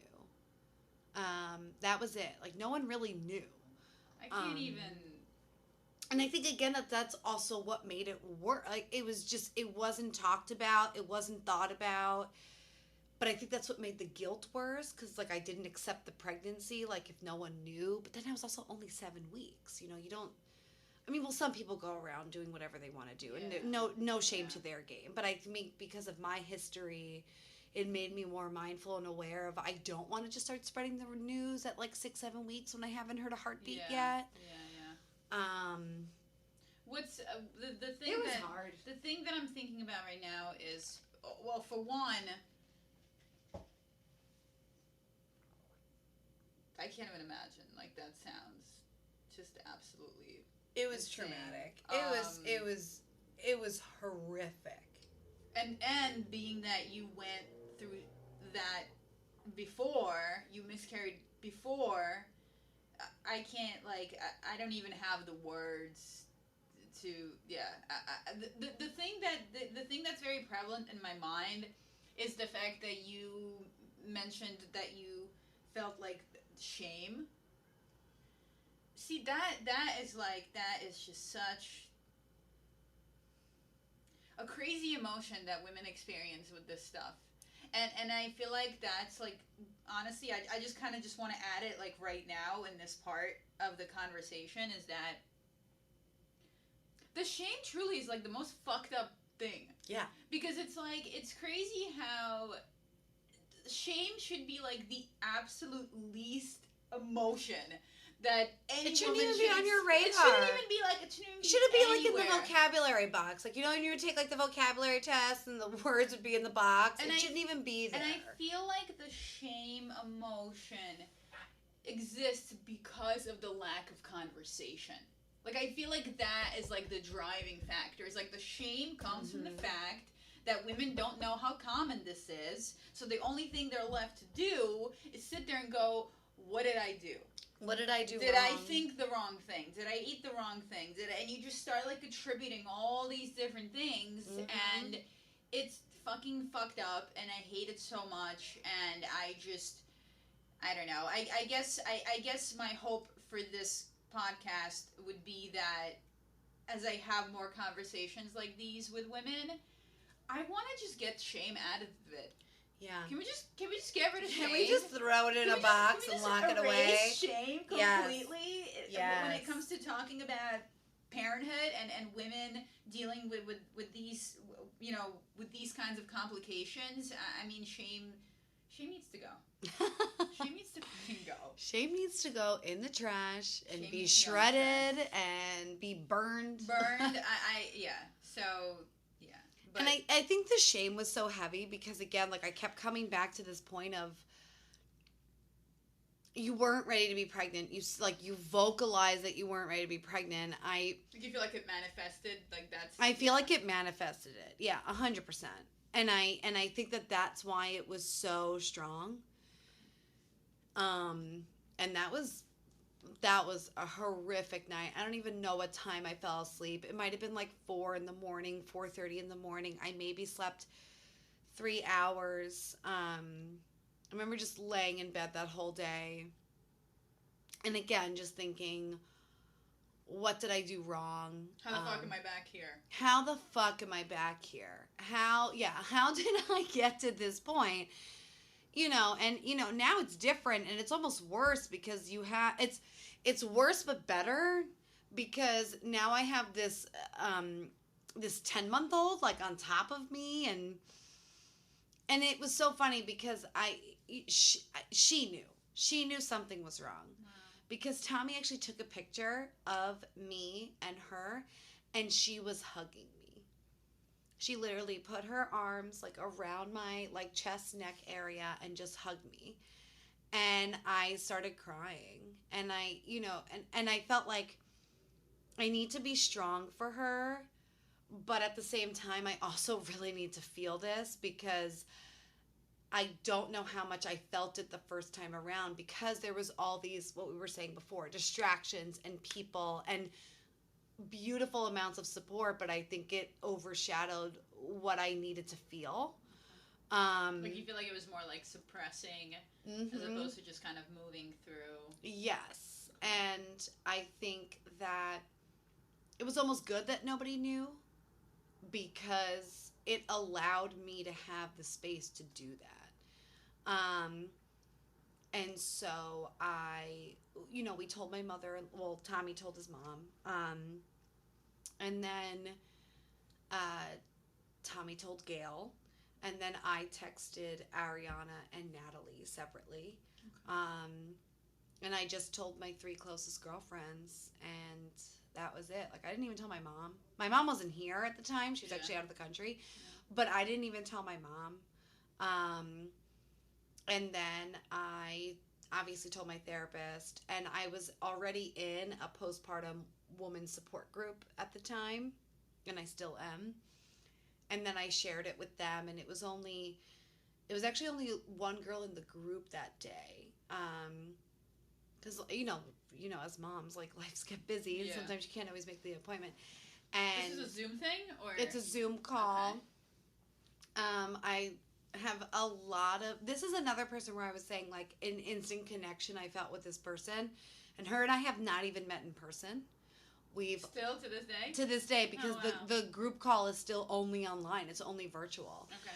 And I genuinely enjoy her conversations. Like, her anxiety matches my anxiety. I think we both help each other so much, of just like, oh, good, you think that too? Wonderful. And so when I shared that story with her in group, no, there was another mom on that call. That's a lie. There was another mom on that call. And I felt very supported in a more controlled environment, and it wasn't overwhelming. And I love that postpartum mom support group. I am very grateful for every single lady that walks in that group. Especially this one, but I can't name her name because it's a violation of HIPAA. She knows who she is. They sent me a get well box. That's really sweet. Of a mandala coloring book and coloring pencils, because I told her at the time, because we had started packing, everyone was like, well, how do you cope? Like, what did you do the last time? And I said, well, I did a lot of coloring, but all my coloring books are packed away, because we had started packing at the time, and I didn't know where anything was, and all my other coping tools were in boxes and already half shifted to my mother-in-law's. Yeah. And so she sent me a Harry Potter coloring book, coloring pencils, awesome. And bath bombs. I love that. And I started immediately crying. And I'm very grateful for her. Very, very grateful, especially because I didn't really share that information with a lot of people. And even to this day, I still haven't. And so that was a really low point, because then we moved in with my mother-in-law. It was a very crowded living situation at the time, because my brother and sister-in-law and their 2 kids were still living there. So it was like 10 people in a house with a dog. It was just a lot. There was no privacy. It was a lot. Like, hiding in the bathroom was probably the only privacy. Hiding in the bathroom was like the only privacy we had. We were sharing a room with Sienna, which was Not ideal. I know certain parents do it. No shame For to you, their it's game. not your thing. Yeah. My daughter does not want to share a room with same. us, and No, I same do with not me. want to share a room with her. Yeah. She was not sleeping through the night. That's what led Tommy and I to end up sleeping on an air mattress in the living room in the basement. Yeah. Because she was waking up at 3 in the morning, 4 in the morning, 5 in the morning. Yeah. And I started like developing rashes because I think I was getting like anxiety hives. And I started scratching to the point where I was scabbing and bleeding, and I was just in a low place. I was in a very, very low place for longer than I would even like to think. That was really, really hard. I was smoking weed literally any chance I could get. You know, I used to set up boundaries with myself, like wait until Sienna would go to sleep and, you know, make sure it was at least like 8 or 9 o'clock at night. Because that's just me. That's just what I need to do. And I was even doing that before I got pregnant. Like, I don't need to be smoking all hours of the day. Like, let me finish my work. Okay, now it's 9 o'clock at night. Okay, I'll pack a little bowl, I'll take a hit, and I'll chill out. You know? But it was, if I finished work at 5 o'clock in the afternoon, I was like, hey, babe, I'm going to go smoke. 5:05. Yeah, like 5:05. Yeah, like the bowl was packed, like ready to go. There was no rules. On the weekends, like I woke up, I would be awake for like a few hours, and I'd be like, all right, like it's 2 o'clock in the afternoon, like that's okay to smoke, and just giving myself excuses and like really badly self-medicating, really badly. And I love weed, but like I know it was too much. I just didn't know any other way to cope. And again, like when you're in a house with 10 people and there's no privacy, and as much as I love my husband's family, I have a lot of love for my husband's family, but it was a lot for everybody. There was 3 kids in the house, a dog. Like, I mean, it was so much. I don't know how you did it. Like, you just hearing the story is giving me anxiety. Yeah, it was. Because it's like between, like, going through that, again, getting rid of your house, moving into a house that's not even your own. So now you've lost your own privacy, your own space. Yeah. Your control over, like, the physical environment in which you are. Mm-hmm. All these people, no place to hide. And still, let's not forget that you are a therapist. Yeah. So in the midst of all of that, you're still doing your job, listening to people tell you their problems. Mm-hmm. Where you gotta just, like, sit there and, like, put all your shit in a box. Compartmentalize it in a separate section. Like, yes, I'm here for you. I mean, it's like, I looked at it as like superhero. You are literally a superhero. I mean, I'm listening to you right now, and I don't know if I could have done it. It was hard. It was really, really hard. I remember I called up Gail at one point, and I was like, I don't think I could do it. Yeah, I was like, I don't think I could do this. Yeah. My loft is available for you. Everyone, thank you so much. Please. Thank you so much. I love your house. It's so peaceful. But I remember calling Gail and being like, I don't think I could do this. And she's like, what do you need? And I don't even remember. I don't think I needed anything specific. I think I just needed somewhere to put what I needed to say. Yeah. And it was yeah, that was horrible. And, you know, and also, again, you know, like when I look back on the first loss, you know, again, like, yes, I had beautiful amounts of support. And even though that got overwhelming at times, I think that's why when I look back now, I was almost grateful for the lockdown because it brought peace. It brought quiet. It brought, hell on earth, which, again, I am not by any means, like, would ever want again. Yeah, no. But it forced me to have peace. It forced me to find relief. It forced me to process things the way that I needed to process. And it also still provided me with the privacy that I needed more than anything else. And I just didn't have that. I just felt like everything was I had nothing in my control. Yeah. And that was so hard for me. Yeah. I don't deal well with things when they're not in my control, like every person who experiences an anxiety disorder. And I was really having a hard time finding any type of coping mechanism, some sort of relief. I said, Coke. I was having a hard time finding Coke.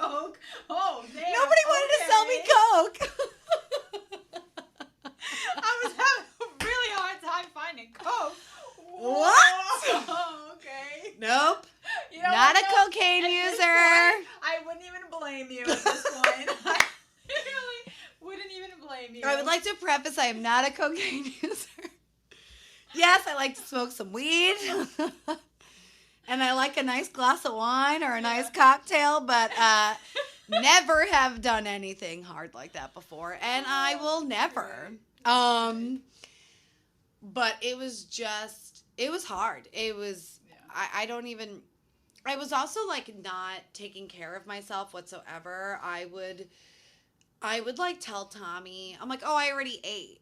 And he, oh, like, you sure? Like, I'll make you, oh, no, puppy, I'm fine. Like, I'm not hungry.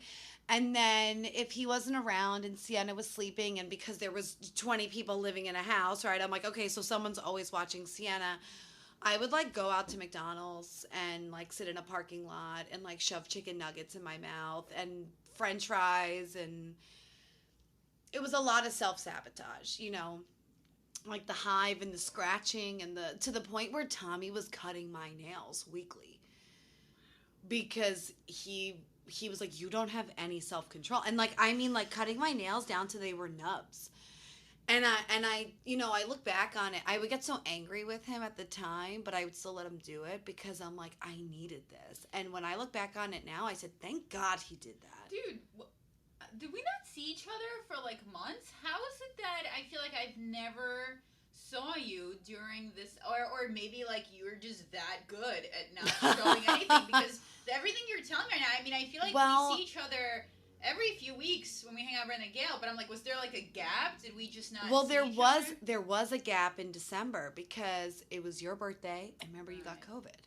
Yeah. So that was when I missed. Okay. That was when I miscarried. And then I got COVID.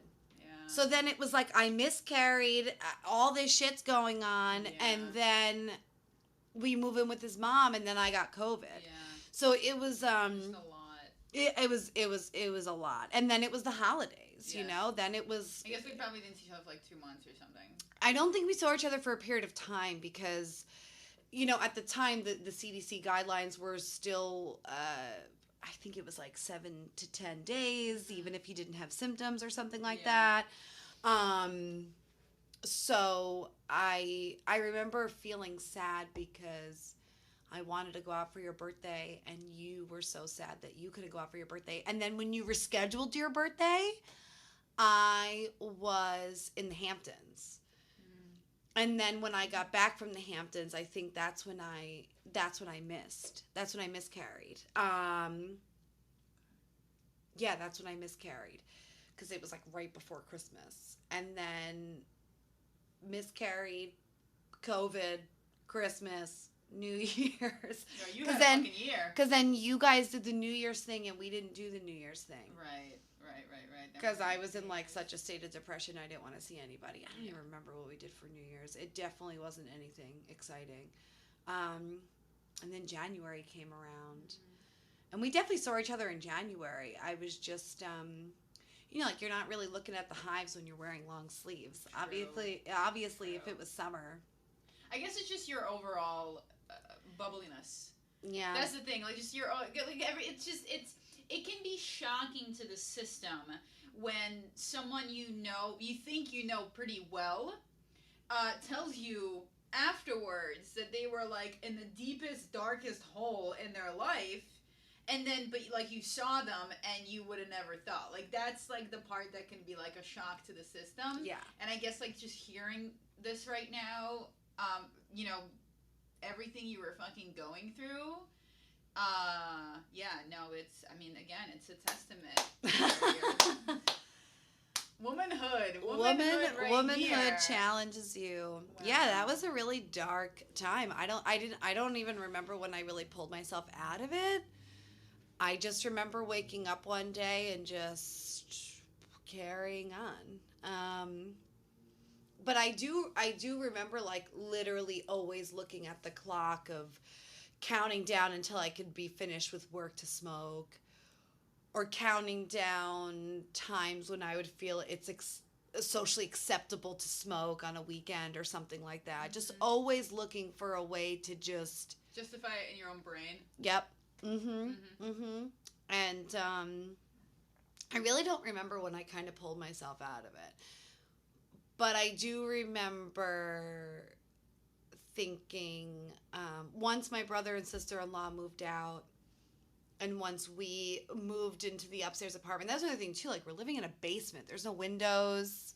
So it's like the lack of sun. The lack of sun. It's wintertime. I miscarried. I mean, it was just, I had COVID. I got a staph infection. I mean, like, it was the amount of things It's that like, were what just. else, God? Yeah, it was What just else? like.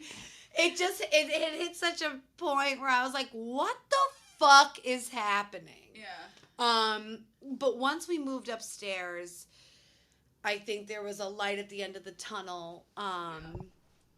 You know, because there's 2 bedrooms up there. There's obviously windows. Yeah. Also, Emily and Danny moved out. Emily and Danny, There's less people now. So less it's not people. like it's crazy all the time. Mm-hmm. And even though I was like really sad that I didn't get to see my nephew and my niece every single day, I knew my sister-in-law also needed it. Like, she was going fucking crazy, which I don't blame her on. She had been living there like a decent amount of time at that point. Mm-hmm. And, you know, like, you need to spread out when you got 2 kids. Yeah. And she has basically 2 toddlers at this point. And again, that woman's a superhero too. But it felt good to just move upstairs, to feel like I finally had some privacy. I was also moving around the house a lot for work. So I'd be in my mother-in-law's room one day. I would be in this room one day. I would go to my office this day. I mean, I was all over the place. And I don't think I really actually felt settled until we moved upstairs, which was maybe towards the end of March, beginning of April. You know what it almost kind of sounds like? It sounds like the visual that I'm getting of what you were going through. It's almost like you're this tiny little ship that's lost in a horrible storm in the middle of an ocean, and just for like days and days and days you're just being thrown around and in water every splash, wave possible, and there's no land. Mm-hmm. There's not even like a piece of land in sight. There's there's nowhere to like go to, and it's just chaos, and it's like night, like the sun is just not coming out. Yeah, I equate it to, you know, when you get hit by a really big wave in the ocean and it kind of knocks you underneath, mm-hmm. and you go to swim back up and you sometimes get hit by another wave. You got like 10. And then like, you know, your bathing suit bottoms are off and there's sand in your tits, and you know, that's what I equated it to. Well. The and sand every in my tits, I know very well. I'm just like, oh! And then every single time I thought my head was out of the water, another wave just crashed me right down. And more sand piled in my fucking bathing suit. Yeah. And every crevice, and I just kept losing my bathing suit every time. That's what I equated it to. And, you know, I mean, I will say since March, I've been feeling a lot better. Since we moved into this upstairs apartment, and obviously there's been less people in the house, I've been feeling a lot better. I'm more settled. I have a set place where I can work now in my house. It's just been feeling better. And then, you know, I don't even really remember Tommy and I kind of having the same conversation we did the time with Sienna before I got pregnant, of like, okay, I'm ready to start trying. I think we just kind of, again, we weren't preventing. So when I found out I was pregnant this 4th time now, I was so scared to tell anybody, to even be happy. And it was something that he was growing concerned about, because he's like, why aren't you happy? This is what you wanted. And, you know, again, like, he's also, you know, something that's also not talked about is that, you know, he lost 2 kids too. Mm-hmm. He lost 2 kids in this process too. Yeah. And yes, he didn't physically experience it, but he's still emotionally. But there's still an experience that's happening there. Exactly. And an emotional investment. So, no. Exactly. Let me pause you for one Sure. second. I have to pee now. And I'm also going to stop this one. And That's fine. Anyway, let's get back to it. I know it's getting kind of late, and I'm sure you're probably hungry, and the little one's hungry too. He's always hungry. So now you are pregnant again. So now, yeah, 4th time's the charm. 4th time's the charm. Yeah, baby boy due January 8th. Very excited. Well, when was Sienna born? Sienna was born February 1st. February so 1st, they're going to be almost exactly 2 years apart. Okay. I'm really excited. I think that it took me a little bit of time to get there, but then once I got there, I haven't looked back. I haven't looked back by any means. I'm only looking forward with this little boy. I'm only looking forward to like finally holding my little boy, the one I was supposed to have originally. I don't know what the third pregnancy was. It was way too early to tell. Mm-hmm. But I think I'm just at such a great place with this pregnancy, with everything going on in my life. I just feel very blessed. I feel very grateful. And I'm really excited to meet him. We have our 16-week sono next week. So I'm not even looking at it in terms of, I just need to get past 16 weeks. I'm not even looking at it like that anymore. Mm-hmm. Because I just know I'm meeting this boy. I know that he's going to come out. I know that Sienna's going to be the best big sister. I know everyone says it about their first child. But this little girl is top notch. Yeah. And I'm just excited to meet him, see what he looks like, see what he's going to be like. Considering how fearless your little girl is and the things they say about boys, good luck. I'm kind of scared. Yeah, I'm kind of scared. I'm like, are you going to be like putting on capes and jumping out windows? Because I've heard stories. Yeah. My Natalie said that was always stories she was told about Ravi because he always loved Batman, still loves Batman to this day, that he would put on capes and try to jump out windows. What floor they lived on? I don't know. Okay. I don't think it really matters. Yeah. I think it's more of like you think that you could jump out of this window. I mean, I'm not going to lie. When I was a kid, I remember watching Mary Poppins. And then I had like a solid day when I like jumped off the couch with an umbrella. For sure. I'm like, how am I gonna fly? How does this work? There must be a way for this to work. I was very sad to find out umbrellas do nothing. I definitely tried the same. I think I even tried it until I was like 12 years old. So like, but she's still doing it. Like, I don't get it. We just don't have the right umbrellas. We don't have the right. This is the technology is not there. We don't have the right amount of magic. Elon Musk. There's not the right amount of magic in my umbrella that I got from Costco, so I need to figure out where she got her umbrella. Yeah. Probably like a high-end designer. It's probably like a Louis Vuitton umbrella or something. Probably not. I mean, it's Mary Poppins. She wasn't into labels. She just was her. But maybe it was like a thrift. Maybe. Are we creating this alternate universe where Mary Poppins walked into like Salvation Army stores and shopped? Like a fucking fabulous Louis Vuitton umbrella that is not only a Louis Vuitton umbrella but can like. Yes. Okay. I'm with it. Anyway, I'm not upset by it. This has everything to do with everything. It has everything to do with everything I've been talking about. Mm-hmm. But I'm so fucking thrilled for you.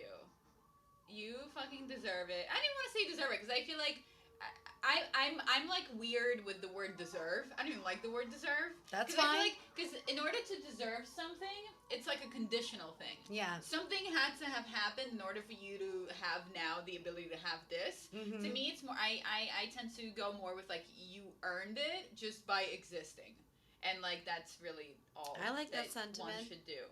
I like that sentiment. I'm so thrilled for you, and I cannot wait to meet this little guy, and shit, you're putting pressure on me, girl. Yo, deadass. I'm walking around thinking to myself like, how much time do I got? Like, should I just? I'm not ready. Like, I mean, look, it's gotta come. It's gotta come when it comes. I'm so happy for you. I'm so happy for Tommy.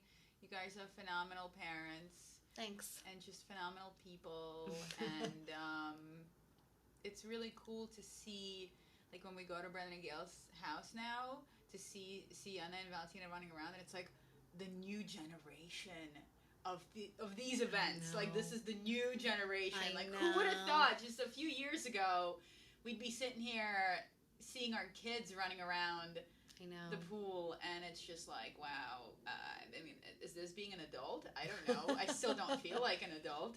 I'm straight imposter syndrome. Yeah, no, I'm not. Even when I had like a house and a mortgage payment, I'm like, oh, I like own property. Yeah, I pay bills. I go to my career. It doesn't feel real. It's crazy. It definitely doesn't feel real. But so I guess I guess in like final thoughts, yes, kind of way. I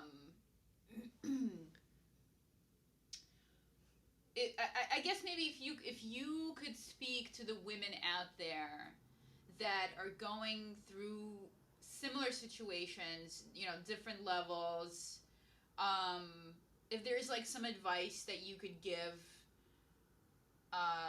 from your experience or experiences of other people that is there maybe some sort of advice that you would give to people going through it, or anything on that realm of what would you like to pass on? What would you like to walk away from this with audience, like, knowing about how to deal with this kind of stuff, how often it happens, and, how to be supportive to their partner, spouse as well? Yeah, I think that's a really solid question. Take your time. I think the biggest thing is not being afraid to talk about it. There's never such thing as like too much shame, too much embarrassment, too much guilt, right? Because I'm not going to sit here and be like, you shouldn't feel this way and you shouldn't feel that way, because if that's the feeling that you need to feel to process what you need to process, or whatever the situation is that's going on in your life, like, who the hell am I to tell you how to feel? I think it's more about, there's nothing wrong with talking about it. There's nothing wrong with sharing the information, with paying it forward, with making sure that people know, to heighten education about it. It's hard. It's very hard to be pregnant no matter how great your pregnancy is. It's very hard to try to get pregnant no matter how easy it is, because there are several people that struggle. It's difficult, and I think we're taught for so long that everything is just easy. Everything just comes. If you go to school, if you get good grades, if you meet the right person, if you get married to that person, because you don't also need to get married to your partner. If you want to not be married, like, do your thing. But I think there's so much that you're kind of told of, like, what is supposed to be done. Like, as long as you do this, then this is going to happen. Exactly. And, like, that's not the case. I mean, like, I could think of a really good friend of mine, too, that I would love to encourage her to come on this podcast, but I will not share her name just in the event, because she did not give me permission to speak. But I saw the way that she struggled to get pregnant, and like everything that she went through, and she's young and she's healthy, and her husband is young and healthy, and they're like two of the smartest people I've ever met. I would love to have her too. She's incredible. You've met her. She's super intelligent too. She knows who she is. She's amazing. And I saw her struggle, and like that was something that her and I had discussed too. Like, everyone just thinks it's like super easy to get pregnant, and yes, I'm very grateful that, yes, unfortunately, I'm 2 for 2 right now. But I had no problem getting pregnant. And that is at least the thing that I can take away from that. Like, yes, I struggled where I struggled, but I had no problem getting pregnant. But when people struggle because they have a hard time getting pregnant, and they go like a year or 2 years and they do IVF and IUIs, I can't imagine what that does to the soul, what that does emotionally, what that does mentally. That's a lot. And add into the mix, going through that and then miscarrying also, because that happens to women all the time. Because that happens 100%. And I think that's the thing. It's like all levels of getting pregnant, being pregnant, delivering, like every level of this whole prenatal postpartum experience, it just needs to be talked about more. That's really what it comes down to at the end of the day. It has to be talked about more on obviously a level of comfortability that people are, ready to discuss it on, because not everyone may not be as open and as vocal as me. Or some people might even be more so. Some people just want to listen too. And some people just want to listen. That's the thing. That's why people have to talk. Fine. And that's fine. If you want to hear my raspy ass voice for 2 hours, by all means.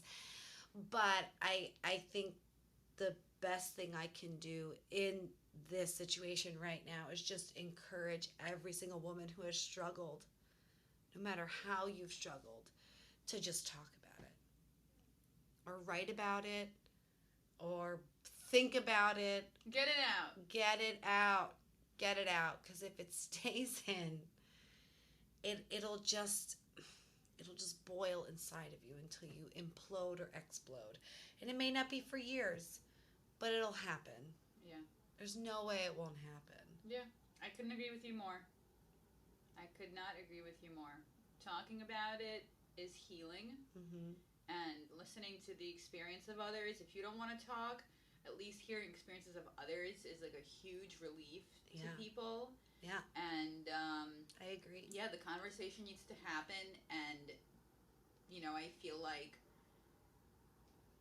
I don't know. Just and again, this is another part that I don't even know if I'm going to put in the podcast, but just like, with the whole like Roe v. Wade overturn also, I'm just like, I just feel like we are at this point where I don't even understand. It doesn't make any sense to me logically how 70-year-old men can sit in a room and tell women what to do with their bodies. It doesn't make any sense. It's like, no, it's disgusting. And I feel like, and like to basically to go back to what you said, I feel like that's where the stories need to happen. I feel like there's, because if there was more conversation about the realities of the shit that women go through, right, when it comes to getting pregnant and everything that comes with that, maybe if this was more spoken about, then the fact that this exists in the world, maybe that would be like the catalyst, sure, to swaying the public opinion or whatever it is, and to just like making people understand there's so much more than what you read in the book, or for sure, or your religious fucking beliefs, because that's what it really comes down to at the end of the day. Yeah. You're going based off of something that was created fucking centuries ago without by the way. Yeah, and like without ever looking at like scientific evidence to show like what is actually the higher percentage of women that are having abortions, right? Like it's not these women that are just like being 16 and like out of wedlock and just fucking everywhere. Yeah, and just like getting pregnant because they're using it as a form of birth control. Like, I think the numbers need to be looked at. I almost said it before, but I wanted to make sure I didn't turn it politically because I didn't know what you wanted to do. Yeah. But when I was talking about the first pregnancy and that first loss and that procedure, like something I wanted to say was that if I couldn't get that procedure because I lived in a state where that was happening today, I needed that procedure. Yeah. I wouldn't have died, but I would have put my body at risk. Yeah. I would have put my body at risk for infection. It could have affected future pregnancies. Like, who knows what would have happened? And if I didn't miscarry the second time all on my own, and there was some debris left, because when they did check me out the following week, I had miscarried everything on my own. But if I didn't, I would have had to go in for a procedure.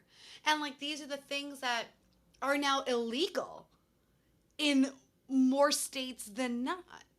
And it's disgusting behavior. It's like a bunch of sociopaths are just running this. All they do is care about power and control. Like, there's no consideration for human beings and human life. You're saying that you're considering human life, but you're putting women at risk. where you're doubling the deaths. Yeah. It's so disgusting. I hope that this podcast and these conversations are able to like make humans human again. Because I just feel like we've gotten too far into this like numbers, like social media appearances. I think it's also like just mind your fucking business. Yeah. If it's not affecting you, mind your fucking business. People have a really hard time doing that for some reason. People have a really hard time minding their motherfucking business. Like, who gives a fuck what that other person is doing? Is it affecting you? Is that person who is now wants to be, their pronoun is a different pronoun? Did they go to your house and attack you? No. People are triggered.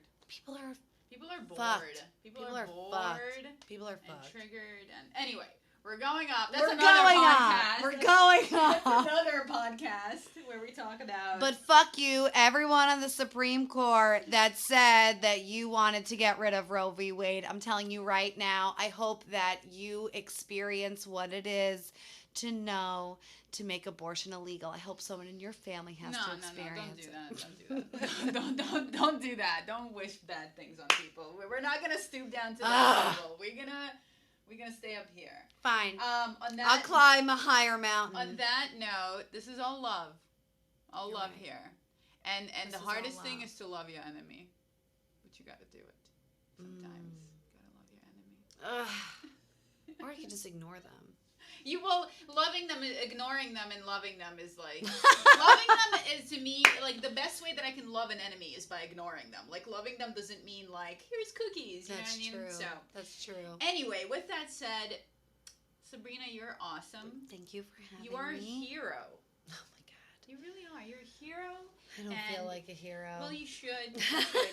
You are an absolute hero, and I appreciate you sharing everything you shared with me, telling your whole story, letting the world know what's up, and this is a solid stepping stone on this journey of the platform that my hope will bring comfort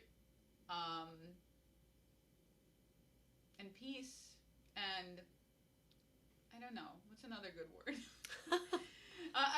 Just hope, comfort, connection. Just a platform that could bring comfort and connection to people and make them see that you might be going through shit right now that seems very like individual and like I'm going through this and nobody could understand.